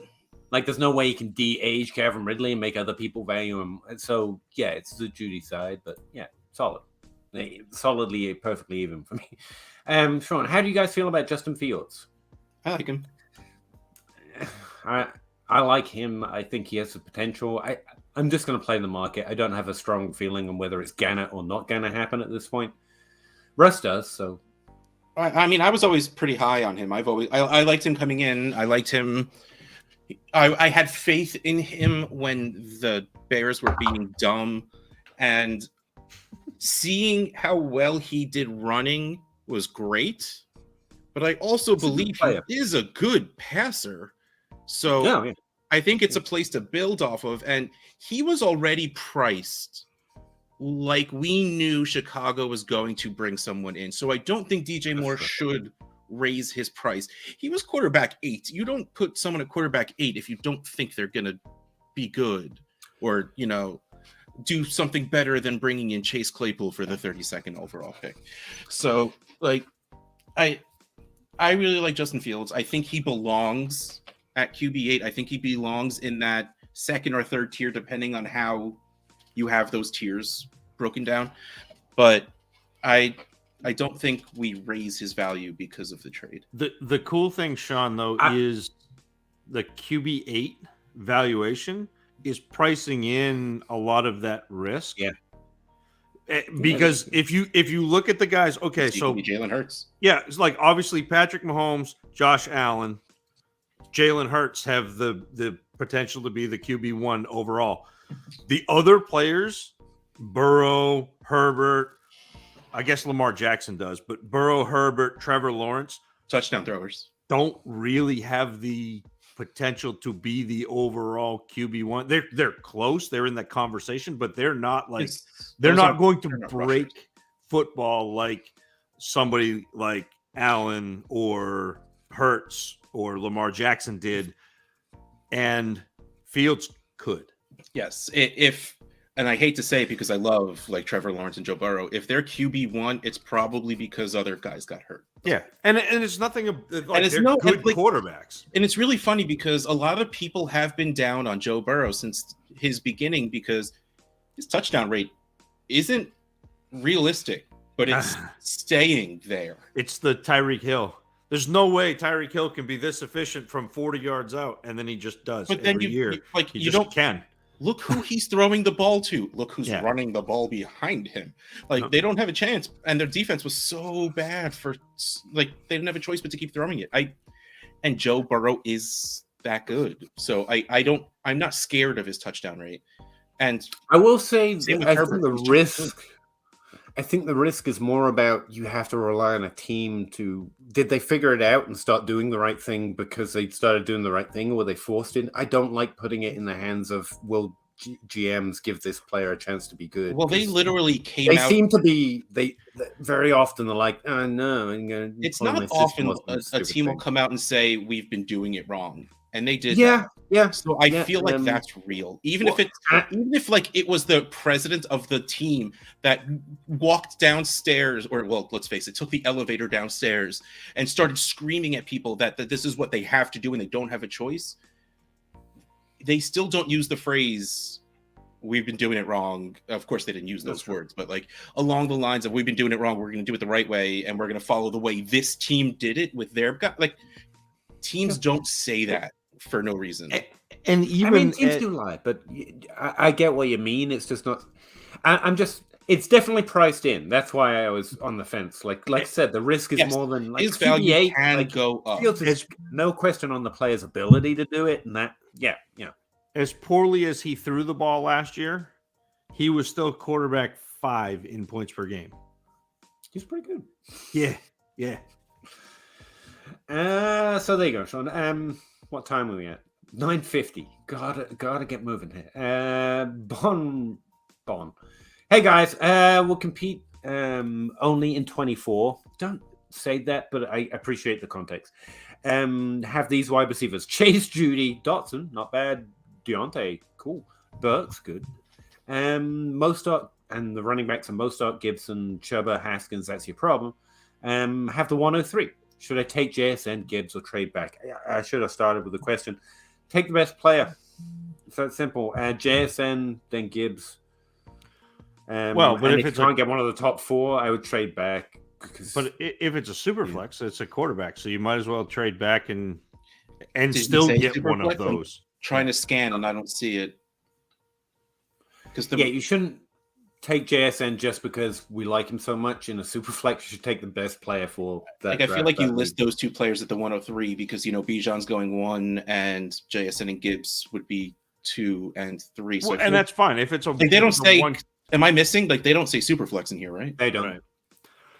Right. Yeah. No, you always just take the best. Regardless, draft for value, trade for need. And honestly, if it goes Bijan Robinson and JSN, and you get Gibbs at 3, with that wide, you might be competing. Awesome. Yeah. Because the running back is the problem. Your wide receiver core is real solid with Chase at the top. Hey, I just drafted Antonio Gibson. He's great. So yeah, if you were to get Gibbs at the 103, assuming non-super flex, this team's competitive already. You got to running back 1, I think. So that's where my eyes would be set. But don't set your draft order right now. You're allowed to wait to have an idea, wait for the draft, see what happens, see where your league's at. But yeah, that would be my rough sketch of what I think I'm going to try and do. Take offers on the clock because that's when your pick is the most valuable. And if you get something you like, then awesome. Yeah. I suck at fantasy football. You made me say it. No. It's true though. 12 teams, start 9, 1 QB PPR, 0.5 tight end premium. Have the 102 and 104 rookie picks. Should I try and trade them for the 101? Yes. Yep. Frank N. I mean, there's nothing. Yes. No, yeah, especially in a 1 quarterback. Yeah. Frank N. Evening, guys. In my best league, I have JJ, Chase, Lamb. Yes, that is your best league. That may be the best my league. Teams. But as of now, it's 5 wide receivers for 4 spots. That's not a problem, but okay. Yes, it is. I would cry having to bench one of those. Would you be looking to target anything? And the answer is yes. I'd be looking to target the 101. Yeah. And honestly, at value, you can trade anyone. Preferably, I guess. No, there's no. I guess Lamb. Wilson plus to go get AJ Brown. Just clear up that top 4. Yeah. I mean, why not go get a? Yeah, why not go? That's absolutely a joke, by the way. No, going to get Travis Kelce plus or going to get. It's the running back. It's Bijan. It's trade Bijan one of those guys. Quarterback is. Yeah. Go get the number 1 at a different position. Is yes. Yep. And I'd probably prefer to keep JJ and Chase. Get rid of Wilson. Outside of that, like get good value and get the 101 and beat their ass. Like that's where I would try and lead. If you can't get Bijan, you can get Christian McCaffrey for plus any of those bottom 3, right? Lamb, Higgins, or Wilson. Yes, should he probably get a plus? Absolutely. So you could probably get plus for Lamb and Wilson. You'll get people that'll want to do Higgins straight up, but it's wrong. Yeah. All right.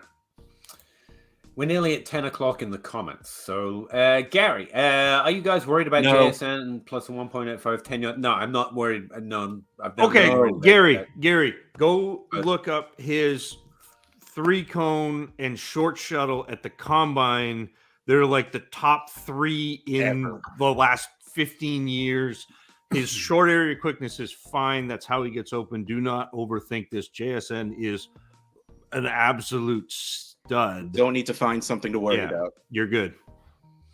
I appreciate I appreciate the process. You like to look at this stuff, and hell, our squares and math bomb, they do solid work. It's interesting stuff and has value. But my default answer is, however he performs, he used that to be phenomenal. So his physicals whatever physicals he have enable him to be one of the best wide receiver prospects I've seen. So like he's built like that, Yeah, but again, fair to ask. The get off from the line of scrimmage is not where he wins either. It's the short area quickness. It's coming out. It's setting up a defender. It's planting, getting a defender going one direction, and then it's attacking in multiple directions. So he's attacking once he sets up a defender. He's attacking both laterally and vertically. So a defender has to make up two different directions. Like that's where he gets open. So it's not off the line of scrimmage. Something that reoccurred to me while you were just talking. I just made a draft hit video, and one of the things that I noted is like wide receivers are drafted at a phenomenally high rate relative to other positions in every round. And what occurred to me is how diverse the wide receiver position is. Yeah. Now, I've always explained the why the combine doesn't work is because they're not testing the right things in that you don't perform, you don't wear your shorts and a t-shirt. And also it's just a different situation and you can train specifically for it. Or people can be sick. That happened to a few running backs or have an injury recently. There's a lot of stuff that goes into it. But the other thing is JSN plays in a similar role and might play it entirely. Like Zach was just explaining how he wins in that role, which might be entirely different to Cup and Jefferson, but whatever his physicals are, that he enables him to play in that way. And wide receiver is diverse. I think is also why those numbers struggle to help me or find correlation. You know what I mean? It just occurred to me when you were talking about how he's using. It's like, yeah, it's so diverse, even in the same role.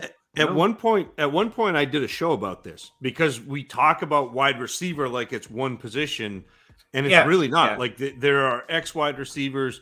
There are possession wide receivers. There are slot wide receivers. So there are multiple ways to win. There are field stretchers. So like you can win in multiple ways and be just as valuable for like Jamar Chase doesn't win the same way Cooper Kupp doesn't win the same way. So it doesn't necessarily mean that you're a bad player. Because you have different traits, you just have to like whatever you have for traits have to be how you get open, like what you utilize. So interesting stuff, though. Thanks. Yeah. Dustin, 10-team Superflex PPR start 10. Mahomes is available. Awesome. My current QBs are Herbert and Trevor Lawrence. The asking price is the 102, the 103, the 106, and the 204. For Mahomes, but if you have Herbert and Trevor Lawrence, why would you spend not a quarterback upgrading to go get Mahomes? Yeah.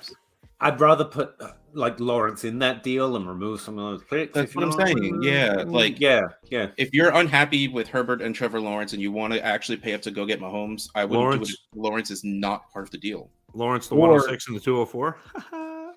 Or I mean, not to steal. Lawrence, like that's what I was going to say. Steal a move from your playbook. Move Lawrence. Make the trade and then trade Lawrence. Trade. But I would honestly, I would start shopping Lawrence now purely through messaging, not through the site, like because you don't want them to accept and then you not get the Mahomes deal done, right? But like line up that deal first, and because then you'll get a real idea of what you're paying for Herbert. Mahomes. So that's the only way I do it without actually moving Lawrence for that, because yes, in all accounts, you should be able to move Lawrence very easily. But it might be a weird time in your league where people just don't want to pay right now. So that's what I would do.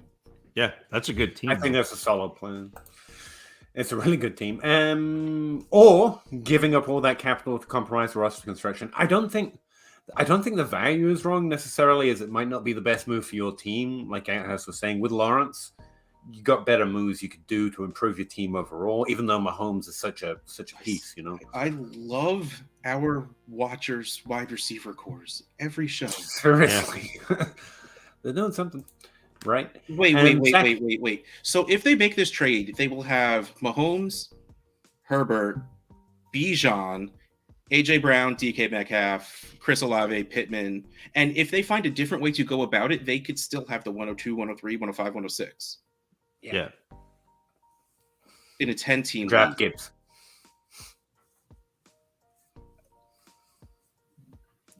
Just want to take a minute. They're going to want to cancel the league.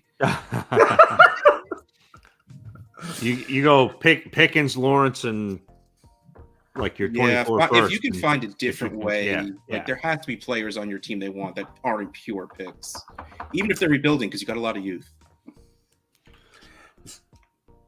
Zach Harris, I have a win now team with the 109, the 110, the 112. League mate is offering Tyreek for the 109 and the 110. Do it. Yeah. Isaiah Spiller, sure. How do you feel about that? solid, especially on a team that's elite players play These are for an late elite amount of picks. time at elite level. See if he, Easy trade. see if he could. We'll take 2 of Isaiah Spiller in that deal and just get you an extra roster spot. Could you just take an extra one? Create 2 copies just for that, and then just drop the other one. Yeah. And I don't think this is overpaying. I think Tyreek No, I think Hill that's a very- could be in this I range think right it's a now good because of those price for HQ Tyreek. phones. Because it's You 2 get dark that point. throws at He- that That's point. what you care about. So he's got Bijan and Brian Robinson. Sorry, Dustin does for the next one. B-Rob and B-Rob? Yeah, Rob Dignagian. 2 that, yes. 2 B-Robs make a Rob Dinagian. Yes, it does.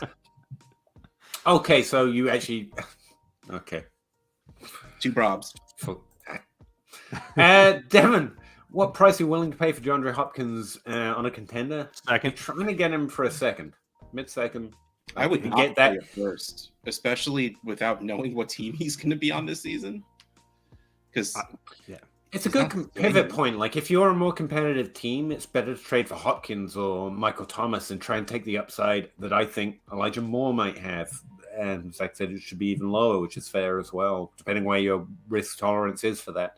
Or Bateman, even, or Juju. Like, you go get one of the older guys and you get in the points. So, yeah, it's fair.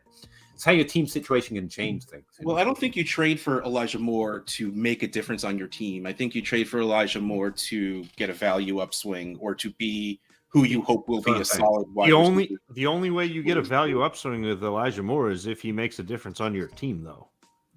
Well, if he does well enough that, like, again, like, he needs to be your wide receiver 5 or 6 right now.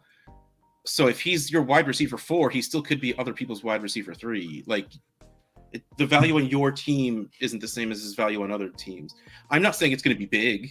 I think, if you can get and I the think me and 208 Zach right on the now, same you might be able to page. jump for the 202 later. The I further think he does have to score points to make those value changes. So the he has further to out, Yes, the yes, further yes, out yes. from being a rookie, the less leeway you have. And if you've seen 2 years where he hasn't been what you hoped, Yeah. he better be in that 3rd year, or else Yes. he goes the Yep. way of all the players we hoped would be something. No, we Memories. have to give them 6 years. Corey Davis and Devontae Parker has told us we have to give players 6 years. Just accept it, Peter. 9:55. This comment was posted at 9:55. Russ, work Read with me. faster. JB 12-team Superflex PPR 2 PPR 2.5 PPR premium for tight ends. Start 10 Pollard and the 103 or Miles Sanders and the 209. How did you get 103? 312 because I reversed it. I do that with numbers sometimes. It's how I'm wrong, so wrong on players sometimes. Obviously, prefer Pollard The to math Sanders guy right is now. mixing Not up the numbers. math Cool. guy. Yeah, I think it's Pollard in the 302. Yeah, because the picks don't matter really, and Pollard has much more upside than Sanders does. Yeah, you just go for the. I think this next upside question with Pollard. ties right into it. Pollard is RB10 on keep trade cut. How do we capitalize on this? You trade him. Trade him away. Yeah, I don't think the market is that high, but what would you be happy selling for? So I think Pollard is one of those where you kind of miss the hype on it. So you have to wait for the re-hype. Oh, yeah. Well, I mean, like, I think Zeke actually getting cut may have given you an extra little window. But It's yeah, one of those where you got to read your no one's- league. we're past the point of could have people being changed. excited for it. Right. Like, But once they see him be the guy again at the beginning of this year, regardless of what his real upside is, if I get anything with a 1 in front of it, I take it. And I'm not even talking just 23. I will take a 24 first. 25, that's too far out. But I would running take a back 24 value first. is kind of in the tank right now, so you're looking for running backs that have low value. You don't buy the few that have increased Well, value because it of what the seems season like- brings. Oh, you're waiting for the season to bring back those points, and then there's potential windows again. I think that's where Zach's going. Like when he's scoring points, he'll be worth something more than he is right now again. I mean, that's, running backs, yeah. but I think you're right. I think the RB10 on keep trade cut is not necessarily indicative of what his actual trade value. Keep trade cut is wild. I don't like to keep me. trade cut. And to be fair, not even ADP. Keep There's trade cut's nothing a that's fun good. read, but You just it kind of have does to not- read the room. It is not made Yeah. for trade value. Romulo, which is a very cool name. It's made for me Attention- just going and clicking Rondell Moore Rondale Moore. Rondale Moore. You know what I just got in my head? Like, I know you're not a TikTok person, but like on TikTok they have this thing where, you know, it's like 2 movie posters and you lean your head into a direction to pick which movie you like more. And then I picture like Zach doing this, but only picking Rondale Moore, and then it just looks like Night at the Roxbury. Don't hurt me. If they reply, "Baby, don't hurt me," that is love, actually. 10-team league, 1 QB. I have Justin Fields, Tua. My running backs are CMC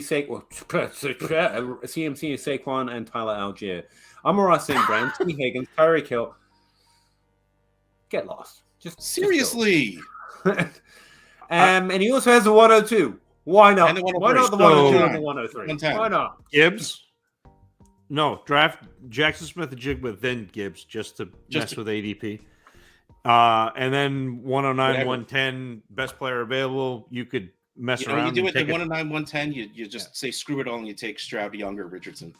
Yeah, and seriously, no, take Richardson. It's a 1 QB. Guys, 1 QB, right? I was but I don't know that I'd take him there. If I had a 2nd round pick, I'd take him. Oh yeah, no, like that's why I said screw it all and just do it. Yeah, because it's not the smart move, but like. But yeah, Romulo, it's like you have a good team. Take the best players available, which are going to be Gibbs and but that's JSN. Also the answer, regardless of what your team is. But like, dude, like, way to just not even humble brag. That's just straight up.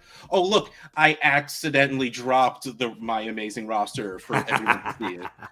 I accidentally made you feel bad about yourself. That's cool. Good evening, gentlemen. Hello, evening, Corey. That was an easy one. I appreciate that. Kevin, don't know why I did that, but it was fun. JMO, a goodbye low. Depending on what low means, I actually think people are like. I haven't heard a lot about him. A certain Mr. Zacharyson was not very excited about JMO's potential.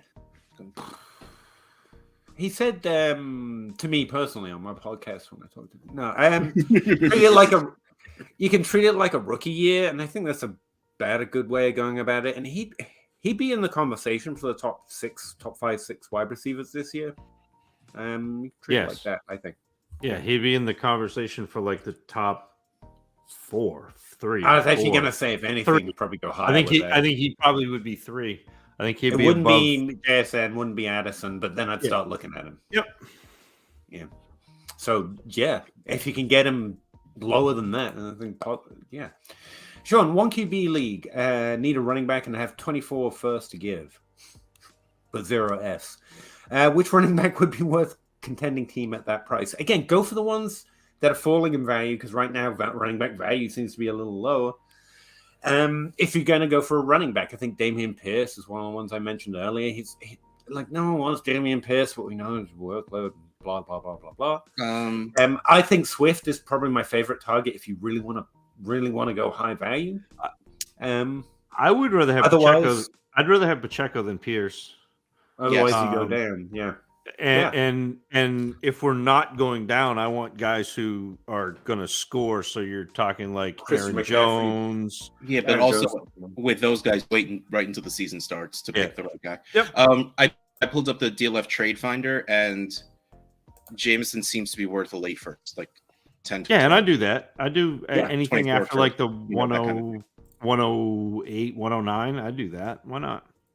Just if we've seen any trades, so I figured that made sense just to pull it up. But obviously, the further down you can go, the happier you are. There you go. I'm actually writing up running back values ADP versus ranks this week. I'm meant to finish it tonight. The top Superflex rankers on DLF currently suggest the best targets at running back are Nick Chubb, Aaron Jones. I disagree with this, but the rankers as a group like Ken Walker, they have him 3 spots higher than ADP. Disagree with that one, but Jonathan Taylor's interesting. He's the next guy. Davin Cook, Christian McCaffrey, DeAndre Swift, Pierce, and that's about where the large discrepancies end. So if you're going to go up, those are the guys are going to score points that currently rank as like more than ADP. It's a pretty good list, actually, apart from that Walker one. Yeffy Gaming, 12-team PPR, Superflex, 6-point passing touchdown. Ooh, thick. Which side do you prefer, Mahomes or Lamar Jackson and Jalen Waddle? Ooh.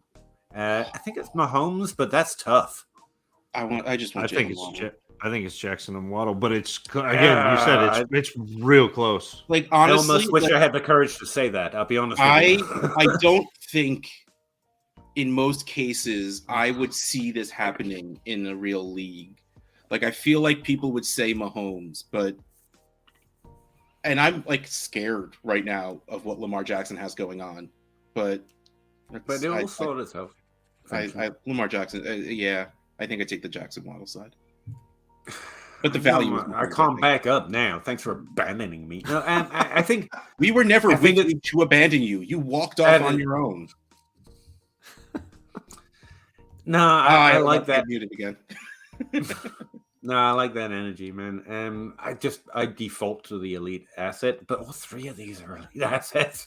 Yeah, they're all. But yeah, man, 2 versus 1, I lose. There you go. Corey, someone in my league has been trying to get Andrews. No, nah, let him keep getting. But is willing to give it Christian Watson and Fairmouth. No, that's still Andrews. No. And I don't even like Andrews. And the 212 in return. I'm torn because Andrews is such a positional advantage. Is he, though, without Lamar Jackson? No, he is. Yeah, it's Andrews. You go for the elite guy. And I love Fairmouth, but the chances that he becomes like the Kelsey Andrews type producer, I mean, so few.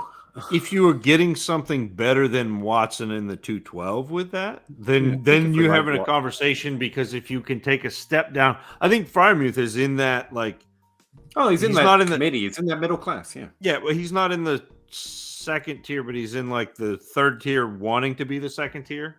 He's in the tier of you feel good starting them, but they're not. He's in there with. You think he's in there with Goddard and no. You are happy starting Goddard. You feel good starting Freiermuth. There's a difference. Yeah, that's what I think. I'm in the same place with him, but that's fair. But he's not the Andrews tier, is the point. Yeah. So Christian Watson, I think his value's I think the 22 class in general. But no, for me, I think there's more downside on the other side, and there's no elite upside. So Christian Watson, who did what he did in 2022 through efficiency, is losing one of the most efficient quarterbacks in the NFL. And they're going to put him with Jordan Love, who was my QB5 in his class. Yeah. No, just drop the mic. We'll leave it there. Yeah, here, let me throw it. Are we selling Pacheco? No, his value didn't rise. Do you get that? Like, he did what he did towards the end of the season, and everyone was like, it's fine. I just leave him here. And so, like, it's already still priced in. His value went down, and I don't get it. He looked really good. I get that so did McKinnon, but McKinnon's amazing. See, the logic is draft happens, there's more risk. He's a running back in the offseason. But if his value doesn't... But that's based on the idea that a running back who does well, his value goes up, and it didn't. So, like, it doesn't work, if you know what I mean. Well, and it did. It did during the season a couple times, but it hasn't since the season ended. Yeah, and so like that to me, like I had this tweet where like somebody was, owners of Pacheco, Pierce, and Algier sitting there like being sad during free agency or waiting for the draft, and I was like, well, that's because you should have traded them in season when their value went up, because that's what you do with second or third round rookie picks who hit if you're not competitive. If you're competitive, keep them. But like this is one of the things I'm trying to look into. Like Pacheco turned up as one of the ones that rank as like less than ADP. And I was trying to figure out, and I haven't gotten to the end of it, but it looks like it's just one ranker having like an insanely different value that's tanking him overall. And I think that's what happens with Pacheco. It's just a couple people out of 10 are like, nah, the draft will tank him. And that's pulling everything down. It's like, that's now priced in, isn't it? But anyway, sorry, I didn't mean to. It's kind of crazy. JSN Olave. Again, it's still Olave because of what he did last year, but I think I have JSN ranked higher as a player coming into the draft. Like right now, you have more to go on with Olave. Yeah, the answer to this is like in your league, you can say that's not. you're offering me a second for a first right now. I mean, I might think that about JSN, but you're offering me bad value. But since this is a live stream and I like to stand on hills and say, see, I knew and no one else did, even though everyone else knows, I'm going to say JSN just for the fun. But like, that's a terrible value. Like they're trying to get something for less. Right. And trading 1 for 1 is, I mean, that's a bad bet. Will you give me this top 12 wide receiver for a rookie pick? It's just weird. Yeah. Yep. But JSN, sure, why not? Dylan Price. No, just Dylan. Okay, I need help, guys. Would you trade away Deshaun Watson for the 102 in Superflex? Sure. Yeah. Yeah. Yeah. I mean, whatever. Yeah. I'd re-roll those years. Re-rolls, yeah. And I don't think there's a non-zero risk with Watson being what he used to be. You know what I mean? Like everyone just assumes Deshaun Watson is going to come back and be. Oh no, there's actually a chance that he might not. Yeah, I think he's more. Yeah, it's fair to think of him as top 12, not top 5, if you know what I mean. Yeah. And that means, it's a little easier to do when you get extra years. Bajon, 3 quarterbacks in order. They're drafted. QJ, JSN, Addison, Gibbs, Levy, first 9 picks. I don't. Oh, I think he's there. They're asking if those are the first 9 picks. Oh, there will be first 9 probably. I don't think it'll be the order they're drafted, but not the order, no. Unless you're saying it's the order they're drafted in your draft, and then absolutely, they're definitely going to be that order. Zachary. Yes. We're actually now up to the point I can read that question that came in on Twitter. CD Carter 42096, 10 team 1 QB PPR start 10. Have the 104, the 106. 2069. Yes, because I didn't know that. But thanks for interrupting. 10 team 1 QB PPR start 10. I have the 104, the 106, the 107. Got offered the 104, offered the 104 and the 110 and a 24 first for the 101. And it got rejected. Can I really offer more, or do I have to accept that I'm not going to get Bijan Robinson? 104, 110, and a 24 first. Can you go up from there? I mean, you can find something else they're more excited about, because apparently it's not just a rookie pick. So do you have anyone on your roster that might excite them? Like, I'm getting Christian Watson. Think of the upside of those touchdowns. Do they like that? And then you can put him in there instead of like the 110, and they might like that a lot better, even though I think you're giving up about the same thing. That's the kind of way I try and approach it. 3 firsts, including 1 in the top 5, isn't exactly max, but I'm assuming you don't have all the rookie picks to choose from. So this is probably as much draft capital as you've got. If you have, I would give up the 4 and the 6, and I would give it the 4, 6, and 10, and hold the 24 first. For like the 4, 6, and the 10 to see if that gets me Bijan. I would do that. I don't think that's more tempting than a 4, 10, and maybe. I would play around any 3 of those picks, basically. Like, would you give up the 4, the 6, and the 7? I think that's decent. That's as much as he can offer, right? Assuming it's just picks, and also I would still do that. That's what I mean. Like, you can do any combination here. If you're offering 3 of them, it's pretty solid. You're trying to get it out for less as possible, but even if you had to go to the 4, 6, and the 7, I would probably still do that. Yeah. So the answer is yes. There's still offers to be made here. You can definitely try, but they can ultimately just say no. That's one of the frustrating things about playing with people. They can just go, no, do it. So, that's the worst. Yeah, it is fair. All right. Thank you, CD Carter 42069.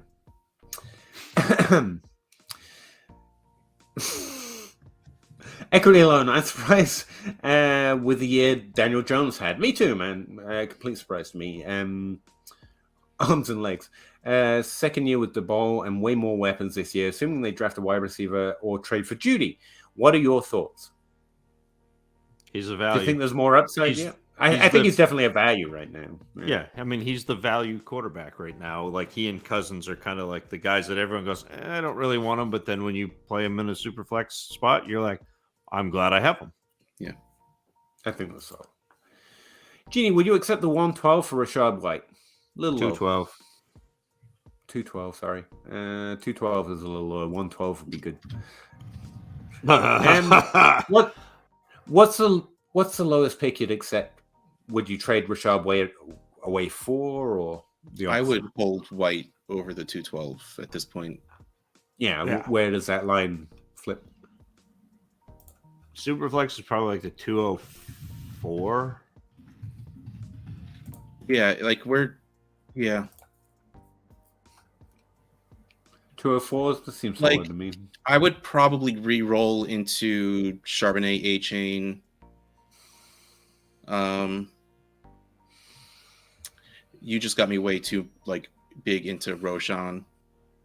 Yeah, me too. Actually, I was listening to that episode recently. I was like, man, I want to move him up.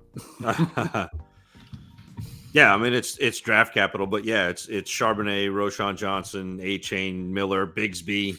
I mean, like his name's Tank. Yeah, I'll take Tank over Rashad White. I definitely take Tank. Some of those plays. Sean Tucker even is going to be potentially really like. The reason I don't like Sean Tucker is because I will never say his name right because I will always think to say Sean Taylor first. Awesome.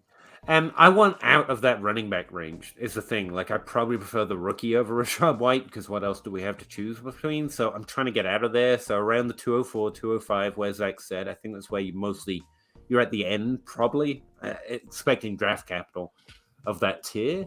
So it's around there. Yeah. For Ridley, I'd want to sell mid-season when he's scoring points. Fair. Or when he starts popping off. I think that'd be a fine move too. Yeah. No problem, Phoebe Carter. I'm not trying to buy Elijah Moore. He stinks. That's hurtful. You know, people have feelings. I think he's pretty good. I want to, for a low second, I think that's probably a good range. Yeah. Hey, worth a shot. Oh, I think I'm just in the middle of their conversation at this point. Yeah. What is Darren Walls' value in 1.0 tight end premium? This is a Russ question. I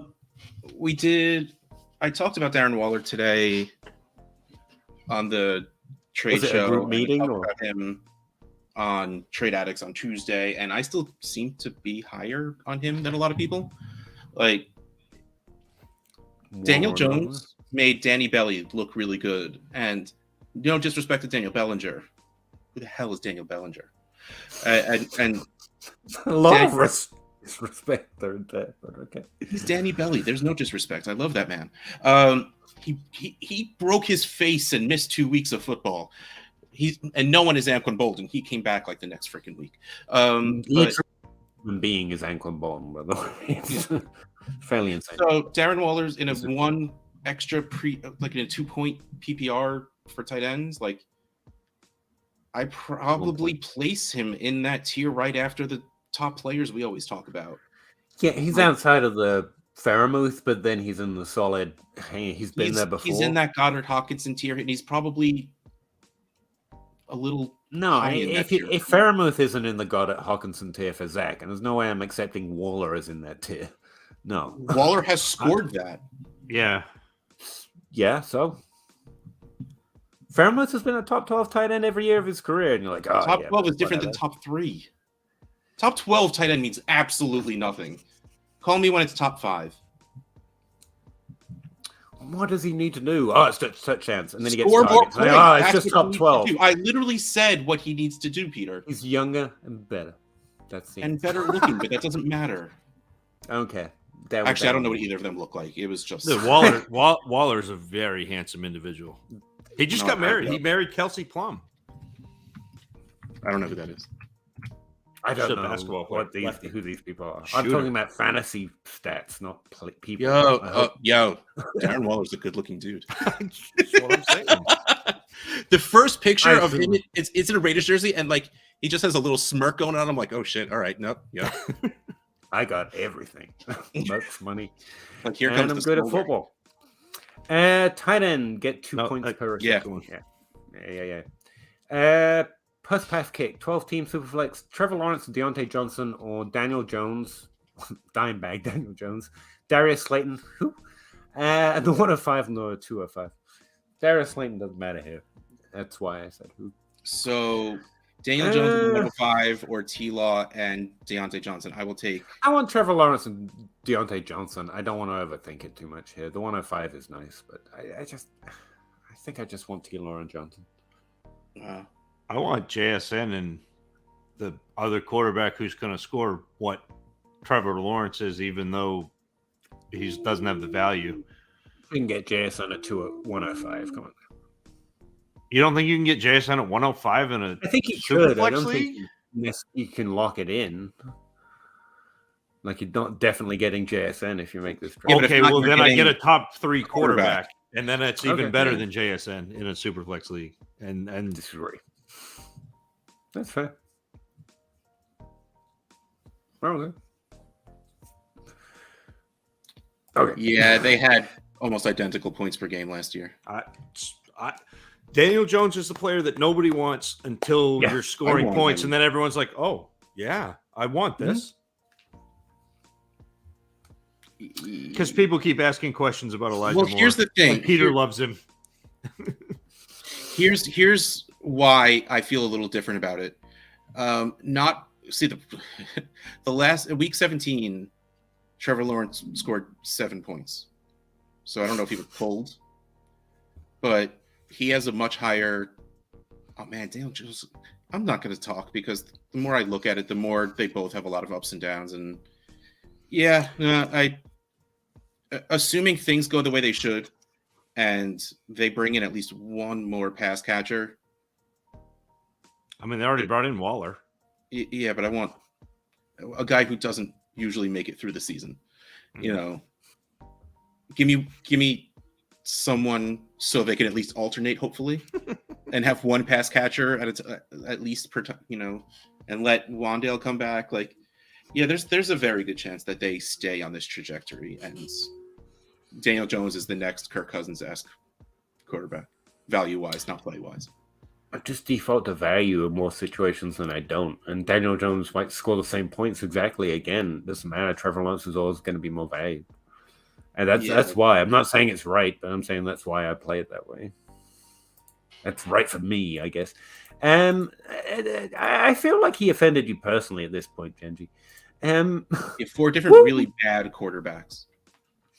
One QB. Can I get Joe Judy? Flacco? For my 106, or do I have to move up for JSN? Can I get Judy for the 106? I mean, you can do anything you like. No, he says I can get Judy for the 106. Oh, okay. Sorry. Should I try to move up for JSN? If you're moving up for JSN, you got to get up to 102. Yes, it depends what it takes to move up to the 102. Yeah. Let's Superflex. 106 for Judy is nice, but if you have to add a ton to get up to the 106, to get up to the 102, you might as well just not. I mean, you can find out, right? You can go find out if you can get to JSN. And if you can, I'd rather do that. But the 106 for Judy is solid. So, like, that's a really good if I can't move. Chigabai. Yeah, Chigabai. I can't say that nearly as cool as it was written. But Chiggy, I honestly don't have too strong of opinion. I don't remember. I try not to overthink anymore, but Me neither. It's much longer than Chig. Andrew Colson, 12-team 1 QB start 8 PPR. The 104 and the 24 first, or Jameson Williams. 104 is high, and the 210. I think it's still the 104 and 1 QB. Well, we were just talking about this. Is it like Quentin Johnson, Addison, or is it? If it's Quentin Johnson, it's got to be either it's Addison for me. In a one quarterback, it's 4. Never mind. Yeah, I'll take the 4. If it's one further, if it was the 105, it would be the discussion we were talking. Addison over Williams, but you're right on that line. The 4th to the 2nd doesn't do enough for me to move from Addison to Williams. And I don't care. So I guess that answers it. To make that part, but it's close. I don't hate the. Can I quote you on that? You don't care about the 2nd round pick? The 210. You've been saying I don't care about the 210. I was going to say, I didn't say that, did I? Reed, 12-team Superflex Cup, Higgins, the 102, or Josh Allen on the 207. I feel like that's actually not a bad price for Josh Allen. Yeah, I'd rather have Allen, but that's a good deal. Like that is You're not supposed to get Allen for a good price, and I think that's Allen for a good price. Yeah. Because Cup doesn't hold value regardless of what he will score. Higgins, I love, but let's face it, he's what, 102, 103? So you're getting Josh Allen for 2 102s? Like, that shouldn't happen. The only reason I can think to trade Josh Allen like this is essentially building, in which case Cup isn't your target. Because I was going to say keep Josh Allen and send something for Cup. Like, that's where my mind goes with this trade. Yep. But, I mean, I assume you're just trying to get the most you can for Josh Allen, in which case get Cup out of there because he's points and try for something else. Like, the trade's a little... I'm having a hard time picking my side here, but so I think I just default to Josh Allen. Like, I keep the premium thing. It's not enough for me to just do it. Yeah. To do it. This is pretty easily Allen. Yeah. Oh, J Mike. Hey, J Mike. Nice to see you. What can I buy Bateman for? I don't know. It's your league. I think he goes for a mid-second in most leagues, and that's where I'd be excited to try it. He's not a first anymore. Yeah. I mean, in your league, the guy probably should know because trade values are. If they still have Bateman, they tend to be binary, yes or no. In him. Most people are probably going to say no to that, but that's where the offer kind of exists. Andrew Carlson, 16 teams, Superflex, start 11, PPR, 5-point passing touchdowns. Mac Jones on a 24-second, 24-third, or Trey Lance. Jones. Ooh, I like Mac Jones, but isn't I Trey Lance don't want the upside? risk. I'll take Mac Jones because I don't want the risk, and I think he might stand the Lance. Yeah. I think I want Lance on this one.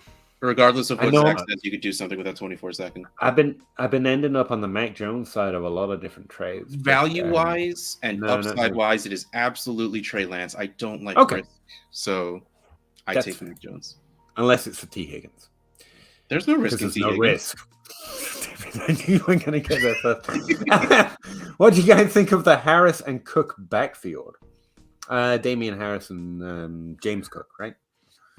Yeah. I try not to think much about them. I mean, Damian Harris, to be fair, straight career of people just undervaluing that he's going to have a lot of utility to NFL teams in a way that scores fantasy points, to be fair, underrated. I think the DLF YouTube channel shouted that out way before it happened as well and said you should go add him to trades you're trying to make. Really good call. But and James Cook, like, guys, come on. For me, it's just not happening. This is the same thing as having Devin Singletary back there. And also not to mention Zach, who's the running back one. Yeah, Josh Allen. He wears number 17. Josh Allen is the running back one on that team. Yeah. Equity loan. Browns gave up an early second for Moore. Steep price. Tells me he wanted him. He's wanted and respected. Has a chance to be Watson's number one target. Many good wide receivers will go on in the second this year. The Bears gave up the highest second round pick last year for Claypool. It doesn't make him any better. Did I misread? I thought they paid pick 66 for him. I don't know. Because that's not a second. But yeah, Claypool. Yeah. Elijah Moore got hurt, though. It's not worth the fight at this point.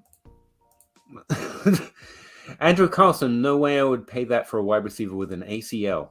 I'd rather that than a wide receiver without an ACL. Think about it. No, I'm kidding. Who doesn't have an ACL? Am I missing something? Elijah Moore doesn't have an ACL? The Jets traded Elijah Moore and a third for the Browns' second. So, yeah, it's positive, but I don't think the pick at me. I think we're peering at it a little too high. I mean, it's not negative; it's kind of positive, but it's not. I know doesn't mean he's going to hit. I'm by no means a writer in any way, shape, or form, but I just opened an article, and the first sentence starts with "in the end." I don't think that's what you do. That's not how you do that. You start at the beginning and go back to the end repeatedly throughout the narrative, if I remember right. That's how you tell a story best. I'm not watching a Tarantino movie. Like, that's not how this works. Sorry, I needed. That's not how any of this works. I scrolled up and down to make sure I didn't jump in and at the bottom somehow. You know what they put on their fries? Mayonnaise. Sorry. No, it's okay. I'm giving up. And what's the likelihood of I just Lamar called it leaving? Le Big Mac. And want to trade for Bateman, but nervous about the uncertainty with Lamar. I'd rather him have Lamar. I'm not gonna lie to you. I think Bateman without Lamar is worse. Because Lamar's good, but I don't know. Is ultimately, But I don't think there's anything we can guess and use and say. Therefore, I got it right or wrong. But I honestly don't think we have a good way of knowing. We're not in the room. We're not part of the deal. And honestly, anything could happen. Because it's just people making decisions, and they can make any decision they want, unless you believe in predetermined theories, like there being no free will and shit. But when I don't know why I went into this. Way too deep for this. We're not going to game theory out the universe and figure it out. It's ultimately so you just have to bet on the player that you think is good, and I think Bateman is good. So But also, I think if Lamar does leave, there's going to be hella compensation to pay. So Yeah, they get 2 firsts. Yeah, so like they'll do something with that, and the Ravens will compete. My general default is they're probably staying with the same team, but it has been different over the last few years. NFL's getting a little more spicy with the trades, but that is a hefty price. Anyone get anything better than that? Then we don't know. I mean, no, it's just checking. Whatever. Because I'm normally. Well, I mean, I'm not worried about a guy who's worth a 2nd-round pick either. That's fair. It's kind of built in, right? Yeah. Maybe a little bit. Yep. Yeah. If you can get it for that. 12-team Superflex, Justin Jefferson and Jimmy G or Devontae Smith, London, and 24 first. Simple life rule. Justin Jefferson, please. Don't even. Yes, I really like those. I mean, there are some things you don't think about. They're good, but this is Justin Jefferson, who is the positional advantage. And Jimmy G, who is Derek Carr 2.0. I'm getting quoted already. This is probably around the time I said that, by the way, just to update you where we are on the comments. I apologize. I'll never say it again, I swear. Stickman87, in a 10-team Superflex start 9, we are selling Singletary or holding him. You're not getting anything Singletary for. Yeah. If I can, I would. I'd get a second for him. That's fine. Whatever. Yeah. If Lamar goes elsewhere, could Huntley take the reins? He probably will to start, but it won't be pretty. Like, I mean, it's like the Jordan Love thing. He might be. Yes. Will he do well with it? No. Yeah.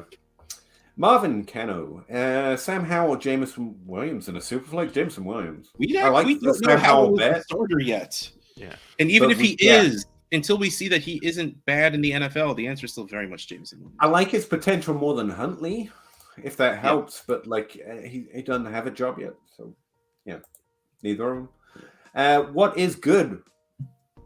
Do it. WIF. With your boys, man.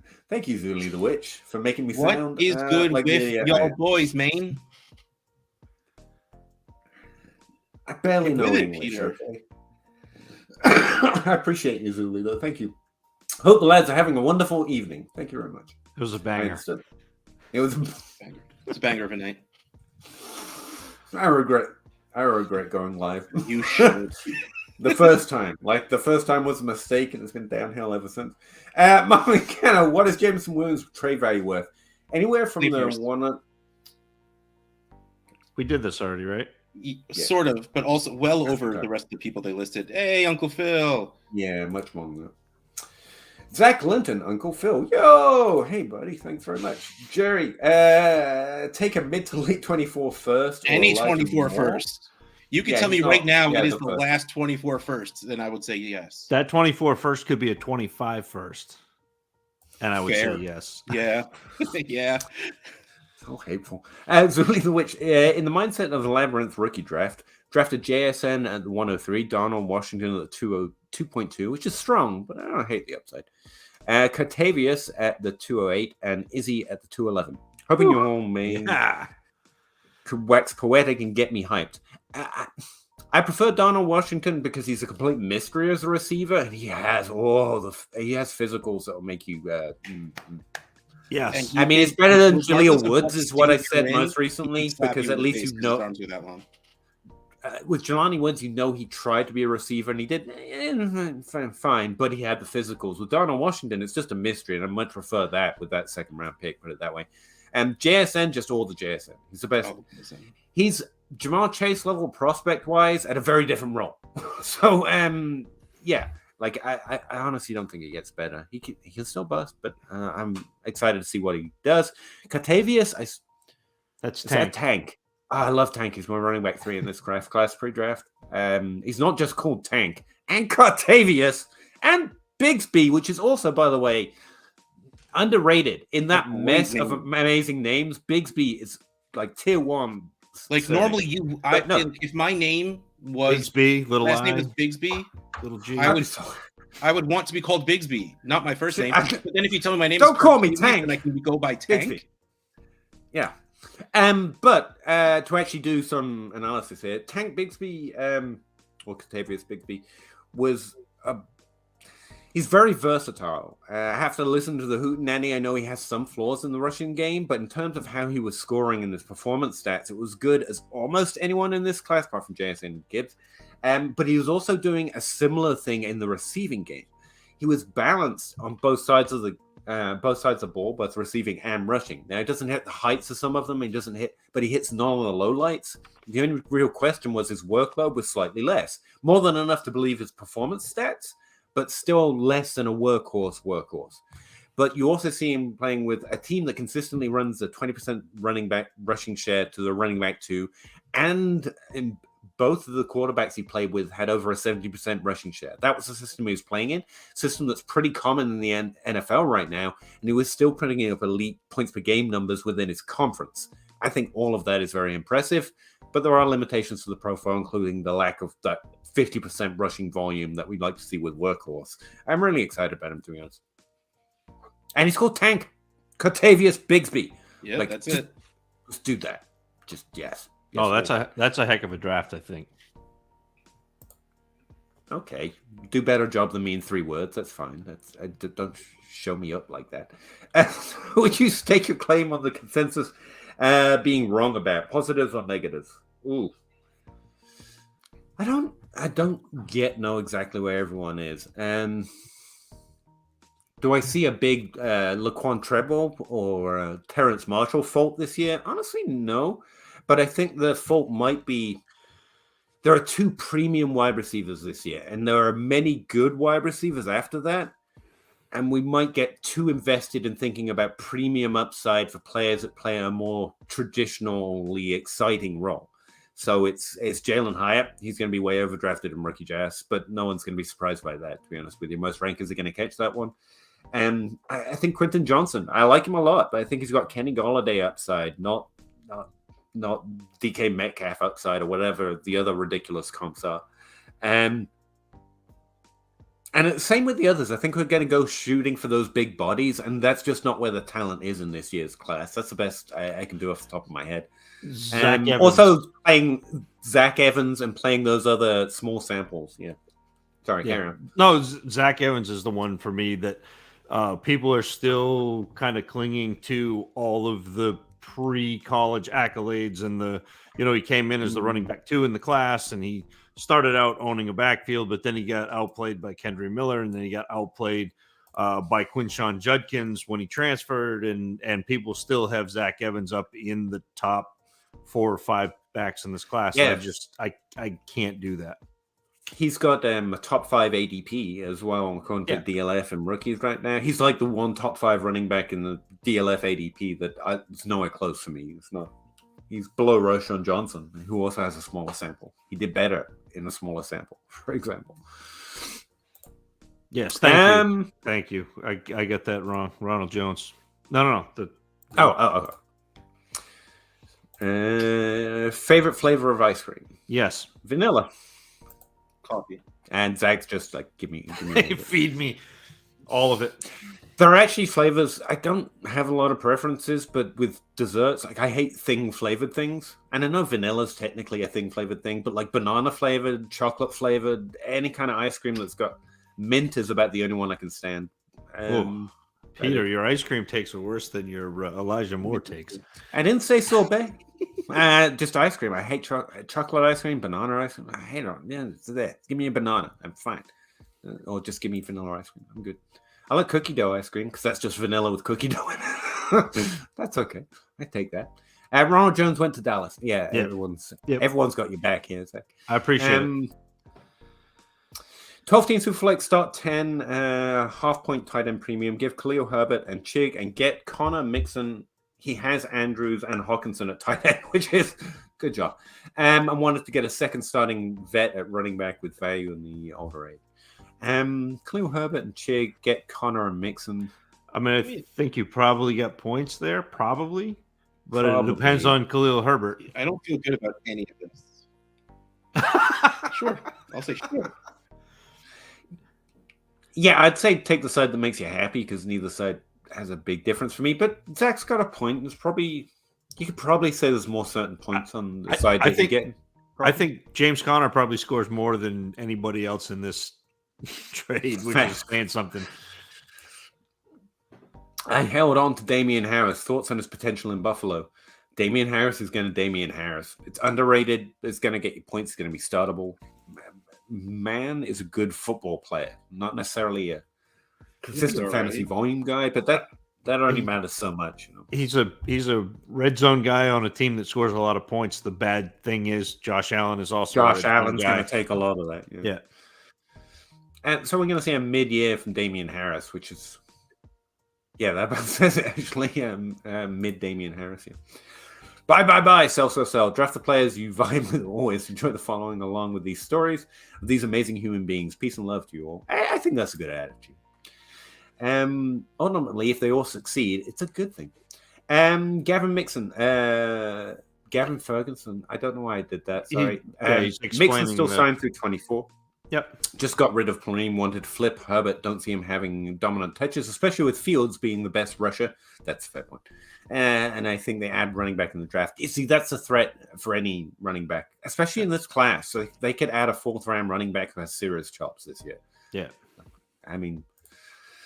But you also realize like they lost a running back. They have to add a body. I'm in IDP Superflex 12-team draft. Should I take Cousins at the 105? I already have Dak. Yeah. 512. Yeah, 512. Yeah, sorry. Take the quarterback, though. That's normally the answer in a Superflex draft. And Cousins there, the 5th round? Yeah, I think that's all. Yeah. Equilum Mims has 42 receptions, 679 yards, and 0 touchdowns in 3 years. But he can block, which is super valuable in fantasy. I think that was sarcasm. He is no Hyatt, folks. No, the one player's numbers aren't the same as the other player's numbers. He does. Buy or sell Christian McCaffrey. At this point, holding Christian McCaffrey for points. If you're going to trade him, you're going to trade him in season when he's back to being Christian McCaffrey. I'm more interested in probing to see if you can trade for him if you're on a team that can use points, because he's in that veteran wide running back status at this point, and Chris McCaffrey will be the running back one if he was like a year younger, like clearly the running back one, and he should be. Lombardi was terrible. Was not their first year when he blew the doors off. Dallas coach came out and said Justin Herbert threw the ball 699 times last year. How many more times is he going to throw just because an offensive coordinator? Like, you're pretty well maxed. Like, it doesn't make Herbert bad. Like, I think Herbert's undervalued, but like, he's going to go. I think last year was a down year, and what a down year to have. That was a pretty impressive down year. I don't think the moves convinced me of that. I think what he's already done does. There's a lot of larger, more questions. That's fair. Over JMO, I kind of feel the same way. Higgins Pickens sound like a Winnie the Pooh character or a Hobbit. You just made this. It's definitely something from like a kid's show. Higgins Pickens. Toronto Dave says, "Hi guys." Hey Dave. Hey Dave. Hey Dave. JC Crawler. Higgins Pickens got caught stealing mushrooms from the farmer maggot. We're inventing a whole story here. We should publish it. Dynasty Grind children's kid stories. Dio Jones, 12-team Superflex half-point PPR start 10. Chase and the 201, and Lamb on the 108 and the 109. This isn't even hard. It's Chase. Yeah, it is. Okay. I was still thinking about Frodo Baggins and Samwise Gamgee and Higgins Pickens, but hey, everyone forgets Higgins Pickens from those movies, and frankly, he was a tier 1 character. Yep. Trade Mixon for Akers and a third. Sure. I mean, you're buying it back a couple of years, I guess. Whatever. How weird is it that there was no smoke around the Los Angeles offense? Like, nope, there's nothing about them getting a quarterback. There's nothing about them doing anything anywhere. Like, zero. I think we burnt out on all the smoke after we knew. They kind of traded into this. We knew they were going all in on those few years, and they did. Yeah, no, but I'm saying, like, there's no rumors about them drafting a quarterback, trading for a quarterback. They let Baker walk easily. Like, there's no rumors of them trying to keep him there. Like, well, maybe they just prefer to talk softly and carry a big stick. I don't know. I got nothing. I don't know why people aren't talking about it. 12-team Superflex half-point tight end. It is. You're right. Tight end premium. Traded the 112 to 204 and the 312 for Hollywood Brown. I like this trade. And Knox. He also has the 101, the 110, the 201. Just flexing a little bit there. Yeah, I like that trade a lot. Hollywood for the 112 is solid, and the difference there doesn't mean much to me. How'd I do? Excellent, Trey. You did excellent. And I mean that. Cody, 10-team, 1QB PPR, 23 picks of the 102, the 202, and the 203, and the 206. Current roster is JT, Brees. Ooh, nice. Jamal, that's fun. Foreman, AJ Brown, Waddle, Higgins, Hopkins. Okay. Godwin, Watson, Tony, Bateman, Shaheed. Target all running backs in draft. Don't target positions in a rookie draft is the answer, but I appreciate you showing me this team because it's very fancy. I like it. But also, you're probably going to target JSN and then running backs at the 202, 203, 206. You can prioritize running backs in rookie drafts because we tend to be a little better in ranking them. They hit a little higher and they hit a little harder too. So yes, in that regard. But again, take the best player just as a mantra. Matt, 10 teams start 9, non-tight end premium, half-point PPR, 2 quarterback. That was a lot. He has Herbert, Dak, Chase, Waddle, Higgins, Amon-Ra St. Brown, Akers, Goddard, and an empty bench. Awesome. Yeah, but bench not anymore because you got the 102, 103, 106, 202. You don't have an empty bench anymore. Need 1 or 2 more quarterbacks? No, I think you're good. But I mean, if the quarterbacks, is this a super flex draft? I missed that. It is 2 quarterback, not even 2 quarterback. Flex. Yeah, you're taking quarterbacks with some of those picks at the top there. Yeah, I mean, again, what you have for me won't affect who I draft. Might encourage me to try for certain trades, but if I can't get the right trades, I'll take the quarterback. And S. So far, my draft is Dak, Brees, CD, Lamb, CD, Smith, GJ, and Kirk. I think that's solid. You went running back there at Brees, but honestly, I think that's solid. Brees has got the potential to meet that value. CD, Smith. Yeah, looks good. Part 2 of 2. Trade offers in my inbox. Which one was this? This is when he was asking if you should take the quarterbacks, essentially. The 202 and the 204 for Najee. Yes. Yes, no, Najee. Easily. Najee, which is how you say it when you accept that trade. Yes, please, sir. I would Najee. Wow, that was deep. The 106, the 209, and a 24 first, and my second for Devontae Adams and ETN. That's a little tricky. 6. I don't know. I don't have any thoughts off the top of my head. The 6 in a 2QB is a really good pick. So, no, you don't do that one because the next one is Higgins, the 106, and the 202 for Jefferson. And I do that that's the answer. There you go. There's my out. I would do that. There's too many times we're okay trading away T. Higgins in this show, and I don't like it. I'm sorry. I just have a mirror behind me. I don't have T. Higgins, so I can just be like. And therefore, don't watch T. Not this show. Don't watch. Shield his eyes. Cuddy French, perfect. So Yeah, high love opportunity that. for wallet. Yep. Yep. Sold for London the 202. Good job. Love it. No, good that's job, a dude. that's a good. You may regret it when Pollard scores, but like in the long term, you're gonna like it a lot. And to be clear, if anyone's like, I couldn't get London, Cuddy didn't just get this trade. You don't just find out you can trade for London. He was sending it, I would imagine, sending out trade offers on players like London that you think are young and good and on a good value career arc. And he found someone that was really interested in Tony Pollard. Like he sent offers. The John Bosch rule. That's the best way to get trades done. He sent offers. Or is that the Russ Fisher rule? I was just trying to talk to someone about someone that wasn't you two. And I only know 3 people, so it's difficult. Gavin Ferguson, I think this Tennessee offense is such a mess. Well, yeah, the trade AJ Brown. Yeah. I was just trying to reconstruct the roster in my head. Well, I mean, they have a brand new team coming together because they just got a new GM, new offensive coordinator, and they put. Hopefully, they're on a come up. They traded AJ Brown. Derrick Henry's coming to the end. You'd imagine. So yeah, it's meant to be bad. Perhaps the best consolation there. Hopkins put Buffalo Soldier on his IG story. So he likes Bob Marley. What's the point? I do love the social media stuff because that may well be a thing, and he's clearly tipping his hat. But it doesn't mean it's going to happen. But it's fun. Thank you for letting me know. I don't have an Instagram, I don't believe, so I wouldn't know otherwise. Sean, I'm in a draft where everyone is fading point scorers. Don't you love that? He drafted Hurts. Nice. Fields, Eckler. Okay, yeah. Chubb, Cup, Adams, Godwin, and Kelsey. Again, at the right AEP, they're all good picks. Kelsey especially. You'll feel great after you win this year. You said the same thing to me, Russ. Don't lose focus. You're trying to win this year. And make it happen because that's the way that pays off. You sell out for it a little bit. And then you use those lead dues to pay the next few leagues where you're trying to work a little more value into your roster.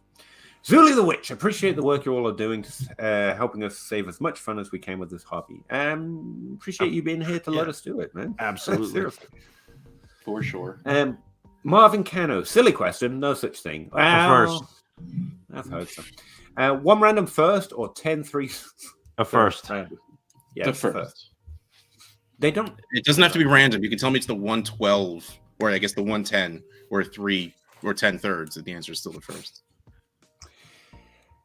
Hey dudes, where would JSM rank if he was in the 2021 rookie draft? That's interesting. Because I got some things wrong about 2021. It's a Jalen Reagor year, right? And Chase. No, that's 2020. 21 was Chase. So Chase, Waddle, Devonta. He would have been probably second or third for me. No. Chase, well, hold on. Chase? I can actually tell you. Yeah, you have numbers in front of you. I have the for Peter. So I had Chase. So he would have been just ahead of Devontae Smith for me. So he would have been third because I had Rondell Moore ranked high, but you didn't have to draft Moore there. So he would have been my second drafted, but third graded. Does that make sense? Yeah. I mean, it makes perfect sense to me, but I'm used to disagreeing with my own model, so it might be a thing. Well, no, I just it's Chase not even it's not even disagreeing with my own model. It's disagreeing with or taking advantage of consensus ranks. Yeah, I get like I did with Justin Jefferson at the 109 or 110. Yeah, show off. All right. I don't have my rookie ranks available, but I can look at my model scores here. Let's see. Wow. Yeah, it would have. I really like Smith. It would have been Chase. If I'm guessing, and I have to guess here because I'm going to hindsight bias it a little bit. I was lower on Waddle at the time. My model has now fixed that somewhat because I try and improve, but I was too low on Waddle in his rookie year, and I got to remember that. And I was very high on Bateman. So if I were to go back and JSN was in this class, I think Bearing in mind I couldn't profile them at the time, it would be Chase, JSN, Smith, Addison, Elijah Moore. Bateman and Elijah Moore, maybe. I was really high on Bateman even at the time, and I was too low on Waddle. So I think that's the important note there. I probably put Waddle under him, but that's because I was wrong. It's not where he should have been. Yeah. Marvin Cano, can we go off what would be the value if you were grabbing spare parts to make a trade? Yes, it will still be the first because I can trade the first to more people for more things and get better things. Trades don't work like a trade calculator does. Just because you put 13 pieces together that equal a first doesn't mean it equals a first. What you should The only way... I'll go for it, Peter. All I was going to say is the only argument there for me is that you could argue a volume argument with draft picks in general. And I get that. Like, we don't know. We get a lot wrong. There are third rounders that go off every year. And so you have every third round pick through 2 or 3 draft classes. You probably equalize the hit rate. But Dynasty isn't about playing the NFL. It's about trades and value. And I can do more with that first. So by the time you get to the end of picking all those third round picks, I would hope to have done more with that first round pick's value than whatever hits you get off of it, if you know what I mean. But yeah, it's the first because we're playing checkers, not chess, when it comes to Dynasty. But I think you could make an argument in that direction. But yeah. Sorry, Zach, that's all I was going to say.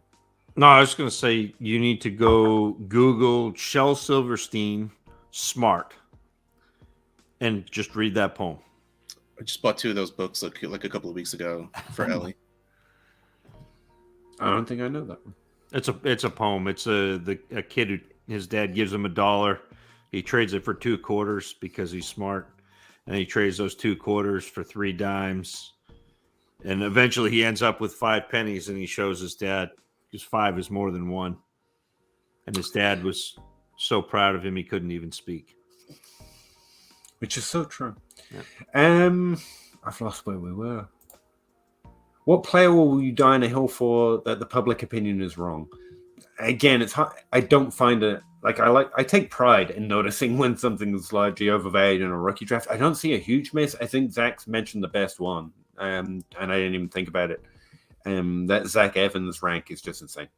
It's all hopes and dreams. I think that's more going to be an NFL thing, but true. If that guy gets drafted in the late first round of rookie drafts, yeah. Well, I'm just poking Andrew in case he's still looking or watching. Yeah, fair enough. Anyone else got a better one? No, and again, because I think we talked about this ad nauseum, but this is a good class because we can identify. It's easily identifiable. The top players are the top players. I mean, Jackson Smith and Jigba's easy to identify. Bijan Robinson's easy to identify. Gibbs is easy to identify. Jordan Addison is easy to identify. The top 3 quarterbacks are easy to identify. Like, it's an easy class to sit there and look and go, okay. So. Yeah. Yeah, you're asking who I think people are wrong on, so that's the best I got right now. The first, some people worried about RAS score is sub 9. Again, I can't speak to a process that's not mine, but I can explain why it's part of my process. So, unless we're talking tight end, I'm not worried about RAS score. That's fair. Tight end matters quite a lot. What do you think? JSN ranks among Olave, Wilson, and London. If it was a rookie draft, I have JSN over all of them. He's easier to identify. Just really is. Right now, the values matter. And Olave and Wilson are clearly top 12 wide receivers. And Dynasty Superflex drafts are drafted in the first round. London should be. And JSN is a maybe. Now, I like standing on hills and letting the world burn down around me, so I'll say JSN, easy, even now. But you shouldn't do that with your dynasty teams because value exists and is real, and we're not actually out here throwing haymakers thinking we're all smarter than everyone else. I just pretend to do that so that people like my tweets. That's ultimately the answer. I'll say JSN, but the honest truth is we shouldn't behave that way in most leagues, in my opinion. And S. I got the 207 and the 204 for Thielen and LaVisca. Yeah, that's I'm sad to see how Thielen falls, but I'm not sad for him. He's had a great career and he's going to do things for another team now. It's probably a happy time for him. But that value's fair. Yeah. It was Superflex. That's even better because the picks are worth more at skill positions that far down. Talking to Genie. Just joining, but is JSN at the 102 in Superflex condonable? That's bold. I'd rather trade back to get value, but if you couldn't trade back, you'd take the quarterback, though, right? That's probably where I'm locked in, and I hate it. But to me, in a Superflex league right now, the 102 is Anthony Richardson because this is fantasy, not reality. Right.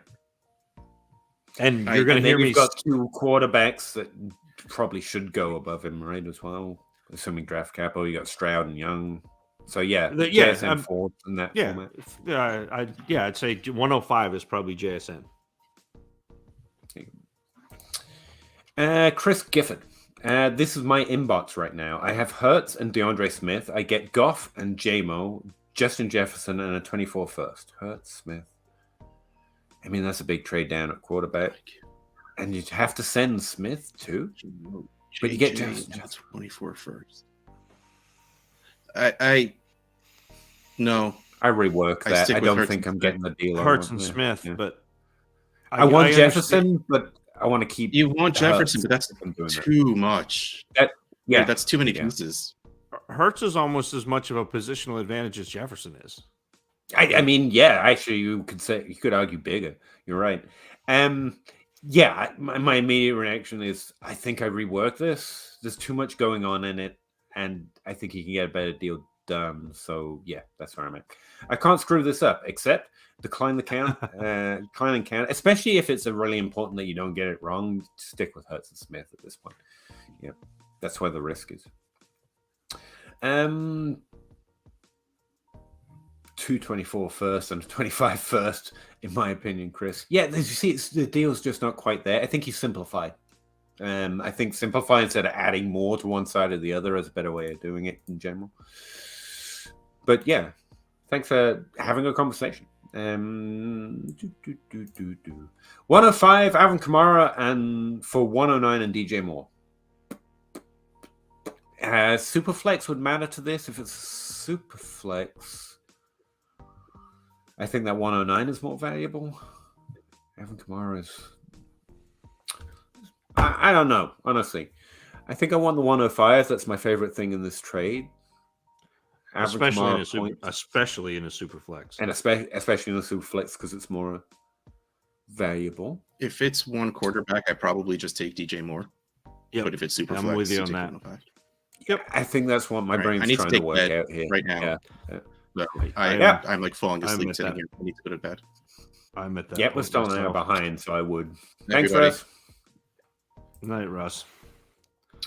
I got about 15 minutes left in me before I got to go. No problem, man. When you got it. Chris, I would hold till you get more, bro. I think that trade's fairly good. So far, my draft is Dak, Brees, CD. I think we went over this. Yeah, I think it's really solid. I think maybe it could have went with two wide receivers or a tight end. You take, again, with drafts, you try to take the best player, the one you think is going to score the most points and have the most value quicker. It's the same in startup drafts as in rookie drafts.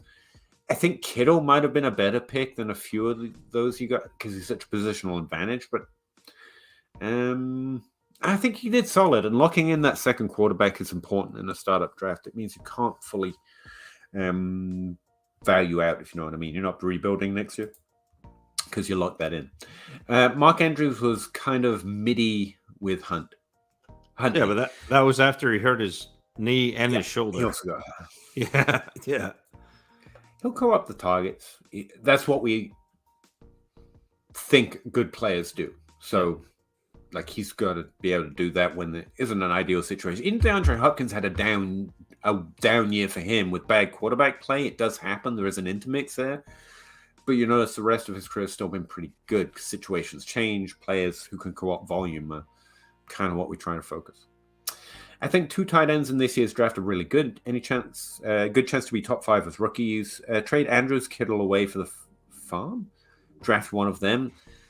You can try and draft those quarterbacks, but don't make plays on they have to hit in order for it to work out, if you know what I mean. So I won't trade Andrews Kittle to go get rookies and hope they are top 5 tight ends. Yeah. Like, I do think that there's a potential for a couple of these tight ends to be really good. There's some good ones. Yeah. And there's some really fun athletic profiles. Like Darnell Washington, and I know, Peter, I said this the other day in our DM, every now and then will flash and you're like, holy, that's Gronk. But he also only had 23 targets. So it's different than seeing Gronk coming. This is you have to squint, and like he's got the athletic profile, and like he could be, but there's also a potential that a team says, hey, you're really good at setting the edge and you're really good at pass blocking, so we're going to draft you to do that. And so you already know what Andrews, what Kittle are. You got a positional advantage there. If you can get a positional advantage at another position and, scattershot tight end, like, fine, do that. But don't count on rookie tight ends to come in and be that. Make those be your lottery tickets. Nice. Equity. I agree. And like people like JMO with Judy Pickens, Ayuk, wide receivers like running backs was Swift was left, but quarterbacks it was like Kirk and Geno, Matt Carr, guys like that maybe. Pickett, but I don't know if you're all right about it. Yeah, sorry, I can't decode that one, man. Equity loans. Kincaid's really interesting. Early look, but I think Kincaid's a really interesting prospect for me. Yeah, he's fine. I don't think I'd get too into Kelsey comps, but oh no, yeah, sorry, I hadn't gotten that far. Yeah, don't do that. I mean, he's versatile. Real quick transition to a runner post catch. Will add yards after catch. Good contact balance post catch. He's got very good hands, both on throws downfield and in traffic. But I do think he struggles to separate in the mid range area. So he's either like a screen or down the seam, and that's what he does. He's not like Kelsey. The really great thing about Kelsey is he is open on every play. It does not matter. Like if you watch the Chiefs at all, Kelsey will run slants, he'll run crosses, he'll run hooks, he'll run curl. Like he's always open. And I don't necessarily see Kincaid as that type of separator. He gets too close to defenders in zones and just sits, which is not something that you love. And I think that he comes off blocks too early too. So like, again, he's good. That's not to denigrate Kincaid. I think he's really good. Kelsey is in another stratosphere. I like Kincaid a lot. Right now, it looks like my tight end 2, but I'm nowhere near being able to say that fully.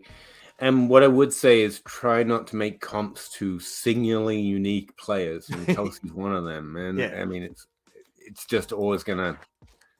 It's hard to find one in a million when you're already holding one in a million. Corey, thanks for the input, guys. My thoughts exactly. Just wanted to make sure I wasn't crazy. No problem here. That's what we're here for. We're a soundboard, and you can even disagree if we do disagree, but at least we'll give you an alternate opinion with hopefully some process to back it up, and we'll talk it out. Can we talk about the other more? We did. I feel like we have. Yeah. Yeah, thanks, Genji, for being such an active chat member, by the way. Filling people's time while we struggle to get to the comments. Neil, how much of an overpay is Waddle for the 104? 12-team PPR Superflex, which does matter, start 10. Normally, I'd say you're crazy because it's one pick for a player that should be worth multiple, but we're this close to the draft, we're this far into the process. A top 4 pick is a little different, especially in a Superflex. You could easily get a quarterback, which just beats other positions in general outside of like Jefferson and Chase. So honestly, not bad. I hate myself for it. I normally don't like saying yes to Waddle trades, but yeah, that's it. Am I too far off on that, Zach? About right? Yeah, I think, I mean, it's close. I don't know. I don't know. Yeah. I mean, you take the quarterback, I guess. Yeah, it's rough. But it's, I hate giving up Waddle, but I guess you take the quarterback. Man. Yeah. No problem, man. Thanks for talking. Daniel Jones better the consensus than Cousins because of his legs. For fantasy and unlike quarterback valuation, I feel like Cousins' play is better, but I think you can make a points argument. Yeah. Pretty similar scoring. Oh, really? I take whichever one is cheaper. Garrett Wilson was really good with 4 really bad quarterbacks. Yeah. I mean, ideally, that's what good players do. Fair yeah, play. he's now he's trying to make him Josh Allen, which is again. Don't run out to extremes. There's no unicorns are fun, but they're unicorns. It's okay to accept that, dude. I mean, it helps you value Josh Allen where he should be, if nothing else. Or Travis Kelce. That's why you can still trade for him, even though he might only have a year. Screw that. Yeah. It's Travis Kelce. It's just different. Check your Google machines and see who in history had a year like Daniel Jones. That's what I was saying. He's running it out to Josh Allen, but he's not Josh Allen. Yeah. He's fine, but nowhere close. But for points, yeah, it's pretty impressive. Grant G, hi all, 12 teams Superflex, get Debo, give the 112. Yes, I think the 112 plus stuff gets me. I would take the Debo side, most deals, but you are getting a couple seconds there. But yeah, it's just Debo. Or the 110 and the 207. I think either side's fine. I would probably rather give up fewer second round picks because the 10 and the 12 are about the same thing to me. But you mean the 10 and the 7? Oh, it's a 112. Yeah, the 112 isn't that different. Okay. So adding the extra second is Yep. Okay. As long as I'm making sense. No, still. I agree. I'm not sure myself, so thanks. Equity loan and passing, a couple beers deep. And I'm glad to hear it, man. I mean, if you listen to the Dynasty stream this late on a Wednesday, you better be a couple beers deep, enjoying yourself. You know what I mean? Gary Russell, banger of a show, fellas. Catch you next week. Thank you, Gary. Garrett Wilson was putting up Justin Jefferson numbers while Joe... Really? He was putting up really good numbers. Again, I think that's a bad... Yeah, I mean, that's the Garrett Wilson did really well, but let's not do the Jefferson thing. Pick 42 for Elijah Moore. 42. But it was a Elijah Moore and a third for pick 42. And just to pull on my draft research hit rate, wide receivers tend to be pretty consistent through the draft round. Not that this is that thing, but 42 to 52, not a hell of a difference even in terms of hit rates. They might know that. Andrew Carlson, can a team trade back from the late first and then give... No, it has to be their own pick. It has to be their own pick. Yes. Equity loan, 27% NFL hit rate for NFL players from round 2 to 3, and pick 42 is expensive. Yeah, I think we're just trying to game does this number mean better or worse? I think it's positive. I just don't think the trade's going to tell you how... I mean, it doesn't matter how positive it is. If he gets there and starts training and they're like, no, then it's going to be no. You kind of have to bet on the player at a certain point and not expect the trade to tell you the truth. Because the truth is the team wants him to do something, but ultimately the player has to be able to do it. So that's what we should try. And I'm a little higher on the expectation that he can than Zach, which is fair because there's a lot of risk in what he did or didn't do, frankly. In the situation he was in. But I think that's the best way to find your opinion, wherever it might come out to. But you're also hoping that he beats out either Donovan Peoples-Jones, who did fairly well last year, garnered 96 targets. He's not the end-all, be-all. And also Amari Cooper is there. So, you're fighting some serious players. No, he has to be able to do it. You can't... a trade is valuable enough, they'll make it happen. No, you have to believe he can make that happen, trade regardless. That's where I come in. Yeah. And regardless, fantasy is about opportunity and finding value. Moore is amazing, and I love him out of college, and it's come back. See, I actually think that's better. We can disagree, but if you think Moore can do it, that's where you take the risk. And again, try and modify it. You don't want to pay a first just for the sake of it, right? So we try and do it relative to market, reasonable risk. But that's how you make for me, that's how you make the decision. How good do you think he is? Whether you look on tape or you look at stats, don't try and game theory out what the GM's thinking, because it's always going to be we're always going to get that less right more often. Yeah. I don't know. It's really and for me, he was in that I will draft him tier. That's fair. And he wasn't in like that. And that causes the difference. That's why Sean, I'm just saying Scott Barrett liked him. Scott Barrett's pretty cool. And just doesn't follow me, by the way. I randomly found that out recently. Sorry. It was on my mind. It's really late. I have a 12-team Superflex league with Mahomes, Allen, Bijan Robinson, Barkley, Jacobs, solid. AJ Brown, a bit more than solid. The 108, the 112, the 201. Great to look at, but thin. That's okay. In 12-team league, that's not so thin. I'm too scared. Do I break pieces down? It's a good question. At what point do you trade for depth? I think you have enough elite level assets here that the studs approach can work in a 12-team league with this many. So no, I don't start breaking players down outside of trading for value and looking for market ups and downs and that kind of stuff. Is he too thin for your eyes?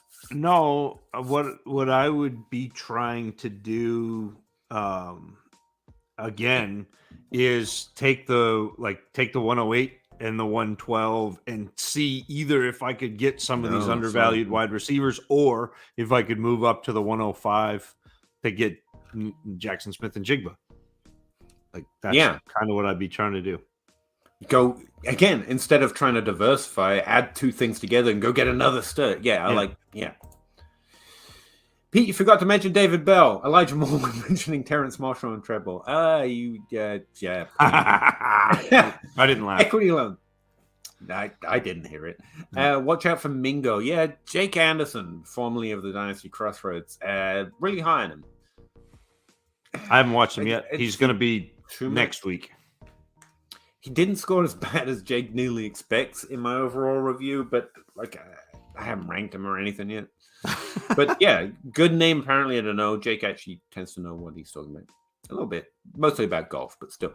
Justin Goldman, trade the 104 and the 110 for JT in a 1 QB league. 104 and 110. 1 QB league, that's Addison and a running back. I don't hate that. Yeah, I don't hate it at all. I don't know what this means, Neil, but I really appreciate it because you're already subscribed. Welcome to the show. Yeah. Thank you. Local liability. Would you guys take a clone of yourselves to bed? No. I don't even want to be around me. That's if I could distance myself from myself just in conversation, I would be pretty happy. So no, we're not getting that intimate. And Josh Allen can't keep taking damage. I mean, all players, unfortunately, in the NFL are going to take damage. That comes down to rushing style, which is not something I can comment on the best. I don't want to predict the end. I do think that's why a lot of players in Superflex are ranking him below Mahomes. I think that's a justification. And honestly, I don't think they're any better at predicting how much damage or injuries occur than anyone else. So, yeah, I think that's largely exaggerated. Most of the worst injuries happen in pocket while passing, not while rushing. And there isn't any conclusive evidence to show that rushing is actually more dangerous. Rushing style can factor into that. Again, it's multifaceted. There's no one clear answer. And honestly, I'm just taking the under on it as long as I've got Josh Allen level upside. But it's a fair concern. I wish I could find there was a tweet. I don't remember who posted it. That listed out the running quarterbacks over the last 30 years and their average length of career, and it was the good running quarterbacks have a career just like the good pocket quarterbacks. Like it's just and then you've got Tom Brady exaggerating the average of those that are passing. Like Drew Brees is a more normal cycle, and even he played for an exceptionally long time. Ben Roethlisberger. Oh, sorry, I think I skipped over that one, Neil. 12-team PPR Superflex start 10. Give Waddle for the 104. We talked about this one. We're good. The roster doesn't change my opinion on it. Yep. Thanks, guys. I have 3-year-old twins and work 3 jobs. Man, that's rough, but way to hustle, man. And only me time I get to negotiate Wednesday night. We appreciate you spending that with us, man. I especially appreciate you burning that. Wow. That means a lot, man. Thanks very much. And good luck, man. That sounds like a grind for real. I'm familiar. And it's rough. Enjoy yourself. Benjamin, 103 Russ and the 24 first in the range of Burrow. 103 and Russ. 2 quarterbacks plus a first. It's not terrible. I think Russ is a little bit of a bounce back potential as well. Yeah. I think I just keep Burrow. I default to the singular asset, roll it all up into 1 in most cases. Yeah. I mean, I don't. It's a lot to give up for Burrow, but I don't mind getting the sure thing. Like, I think you're hoping in Russ and you're hoping in Stroud, Young, or Richardson, as opposed to Burrow, who you know is going to be a top 6 quarterback for.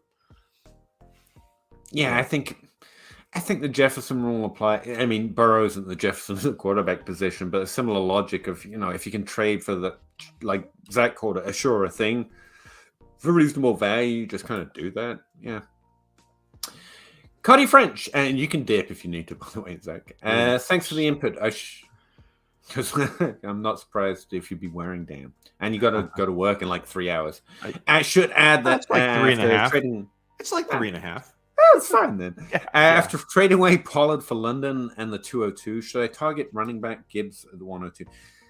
Again, don't draft someone based on what your team needs. What does Russ say? Draft for value, trade for need. That's the one. Again, that's going to be the core of my answer here, no matter what it is. Value deep at wide receiver, not sure. Jason starts over JB and Waddle. That's fair, but trades are possible. At the 102, Gibbs is an honest consideration. We still haven't seen the draft. He could easily get there, but I think you're just taking JSN.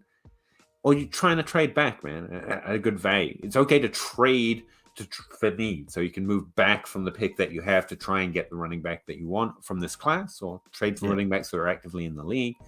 That's the way to approach it as a default. It's your team. Higgins or Hopkins as a rookie? As a rookie? Like if Hopkins was a rookie this year, he'd be the Hopkins. one. Yeah. Over Higgins, yeah. Like Russ is gone now. We don't have to keep up the trade pin. We hate. Yeah, but he likes Hopkins too, because Hopkins we like a Higgins big Clemson wide receiver as well. That's true. Brand. He was the original, but no, Hopkins just better. Sorry. Yeah. Mike M, thinking of getting rid of Diggs. I was thinking about we can't do this because we're late in time, but I was thinking about Hopkins a lot. Like everyone refers to Devontae Adams or even Michael Pittman or even Russ did early, Devontae Parker as that slower breakouts.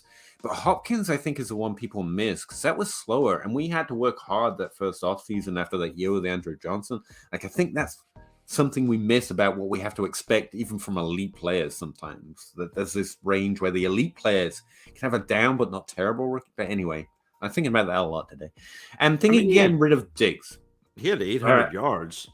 Yeah, but it wasn't like I remember experiencing the season, there was a lot of...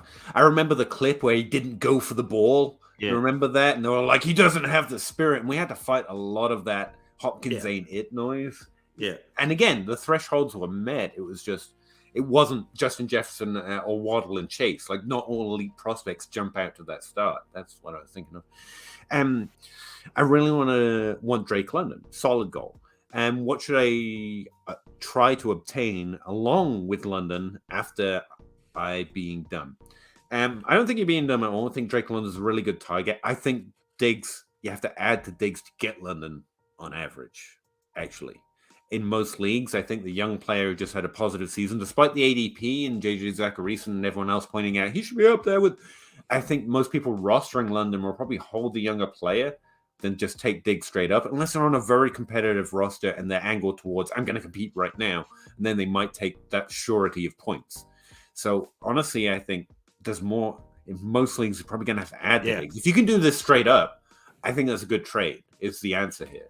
Like it sucks. Diggs should be more valued than that, but that Dynasty, and we value age, unfortunately, because we're fearful folk. Okay, there you go. In Superflex, thoughts on Heineke? Honestly, he's another one of those quarterbacks that you throw in the back end of your roster and hope that he plays a couple of weeks. What's Bridgewater doing these days? No, I'll add him too if I can. The 102 for me is whichever QB goes first. Yeah.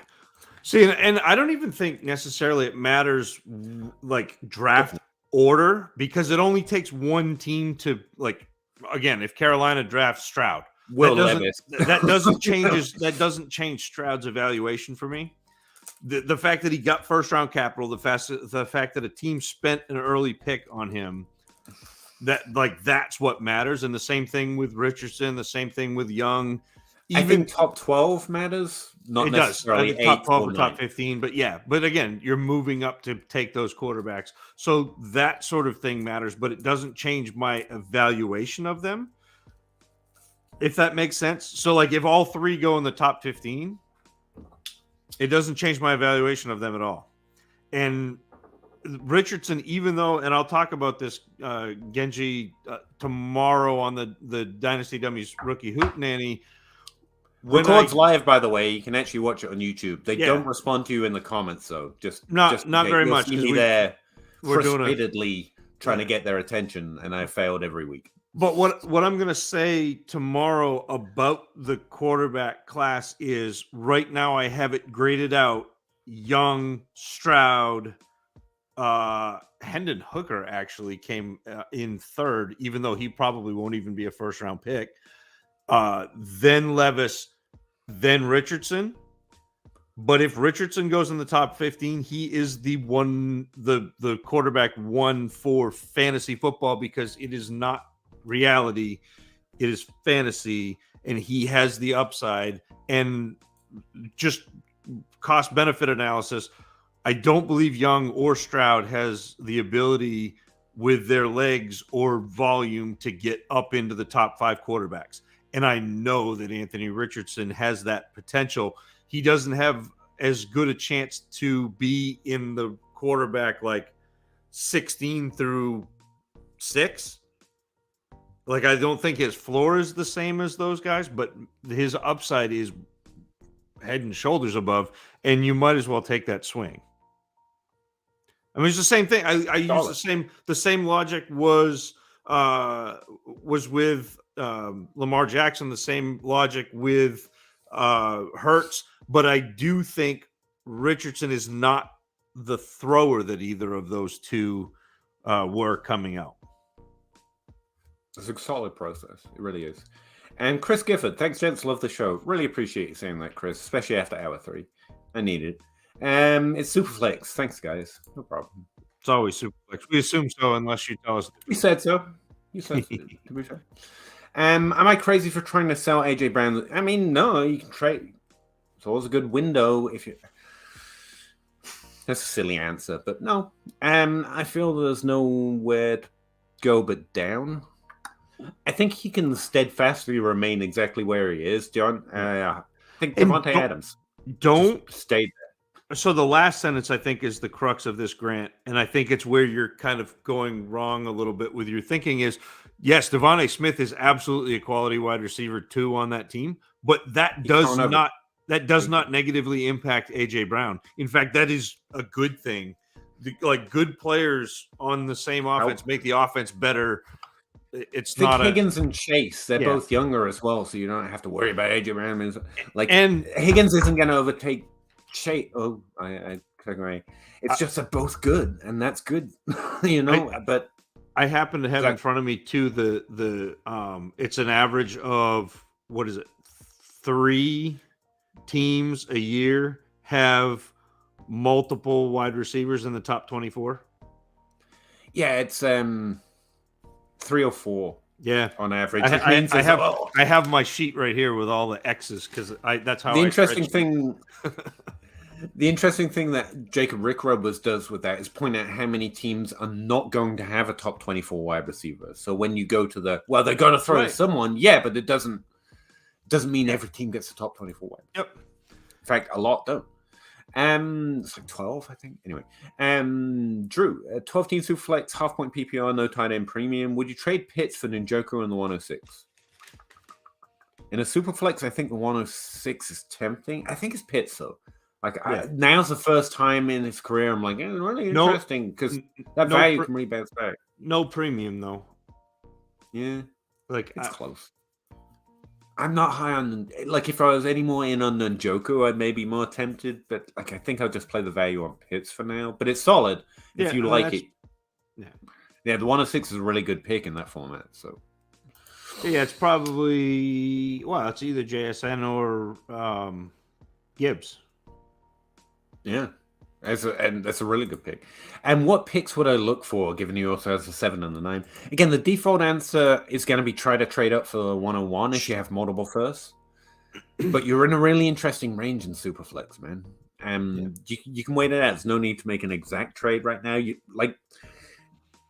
Zach just mentioned the guys I'm gunning for. I want to get JSN. I want to get Addison. I'm really interested in Gibbs too. Or I want to go up and get Bijan Robinson. There are plenty of players I like in this draft, but I'm trying to trade up into the guys. And since there are guys in that range, kind of slow playing it, you'll look for trade, try to make improving moves if you can. Or just go all out and get the 101. Thanks, Neil. Your name turns up green now in my little thing. That's if that matters. Restricted clam, maybe. Hi, I want to offer. Oh no, sorry, man. Just not ever, not right now. But thanks, Cody. If you're competing and can get a haul, sell AJ. If you can get a haul, again, it's always about the value. If you're just getting the same trade, you can always accept it. Yep. And if you're building, that's a better argument for should I look to trade AJ Brown? But that's where I'd be like, I need to make a move in. Grant Harrison, should mention that I won the league last year and competing in. Maybe I'm trying to tinker too much. That's okay. That's what we do. But not AJ Brown. Don't believe AJ Brown is top 4 dynasty wide receiver. I don't think he's ranked there. But no, you're right. He's 3 in ADP right now. 4. Yeah. I prefer AJ Brown to CeeDee Lamb and Olave, though. Waddle is the question mark. So is Amon-Ra St. Brown, but they're below him. So if you can trade back into those guys, that would be a way. Again, that's what you do. You go look at ADP or your league and how they feel if they've got ranked somewhere. And you go looking for the guy that you do feel is in that tier or has that potential, who might be lower value. And then that's a decent way of trying to approach a trade, maybe. Or see if you can get like Cooper Kupp in like the 105. Yes. You know, so you get Kupp and then you get JSN to kind of backfill. And again, you have a different opinion, which is fine. Lots of my opinions don't work out, so you probably should have many different opinions than me. But we try to approach it the same way, even if we come to different names. And those are the two ways. You go look for that older guy who's getting way devalued. Michael Thomas, maybe that's probably too low. Cooper Kupp. And you add all the value on top of it, so your roster's trying to balance both. Or you just try and move down a little bit marginally, or up by adding. Yeah. See, to me, it's like Kupp, Diggs, Devontae Adams. Plus, I would want that top 5 first-round pick so you could backfill. And I think you could get that for AJ Brown. And again, I think it was you or someone else wanted London. London's a decent target because he's lower drafted. Maybe the guy in your league doesn't want. AJ Brown isn't in the digs. He's been there forever. You might find a better trade there. But again, you might prefer Wilson. Wilson's all underranked in some leagues by some people. Kind of Zach himself. So, but that's a process. There's definitely a way to explore it without tinkering too much. I can understand the worry about Smith. I sold Smith due to AJ Brown and still sold Hill due to Waddle. You see how that's worked out so far, though? You see what I mean? Yeah. Assuming you got good trades, so it's fine, but it's worth learning from that. Good players can help good players, especially at the wide receiver position. I regret not holding both, having AJ Brown Hill. That would be sick, right? But again, there's no way of knowing the future. You try to make them not blaming you for it. But I mean, there might be a lesson to learn there. That's one I feel like I haven't learned. Especially increasingly, it's happening in the NFL. But whatever. Mike, how much do you guys like Drake London? Didn't we? Yes, Mike. We definitely talk about Drake London. Yeah. What's the value of Damian Harris in Buffalo? A second. 1 second. 1 second. Yeah.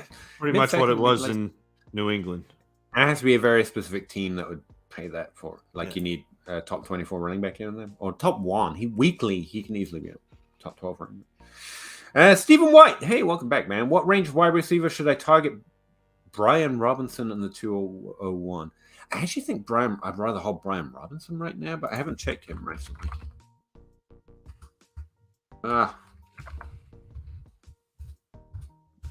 He's not even being drafted right now, unless it's meant to be Bijan Robinson, in which case this is I bet it's Brian Robinson who is in Washington. Yeah, I remember him. He worked his way into that job even after the terribleness that happened. If I remember right. Yep. If it were me and I'm trying to trade Brian Robinson in the 201, I mean you're looking kind of in that like Hollywood Brown range. Yeah, Hollywood would be a good one. Hollywood would be a good one. If I could get Burks, I'd be happy. If I could get Ayuk, I'd be happy. If you want to switch positions, you could go for one of those middle tier tight ends with that value. I mean, if I can get Hawkinson, I know you're. Yeah, I guess. But or Kelsey, because age, he might be undervalued if you really want to shoot for the moon here. But Hollywood's probably the best answer you're going to get here. Maybe Bateman. I don't know. I'd rather have if we're going up to Bateman, I'd rather have like Judy, that sort of thing. But Bateman and Judy, again, you got to feel out your league owners. But those two are good undervalued players. Jack, Superflex 12 team, Justin Fields, Daniel Jones, Deshaun Watson, Stevenson. Nice. James Cook. James Cook, DJ Moore, Pittman, Christian Kirk, Darren Waller, Everett Bellinger. I have the 101, the 102, and the 106. You're good then. Already. Bijan. Who should I target? Quarterback. Probably Anthony Richardson, but quarterback. 106 is going to be whoever's left over Addison, between Gibbs, JSN, Addison.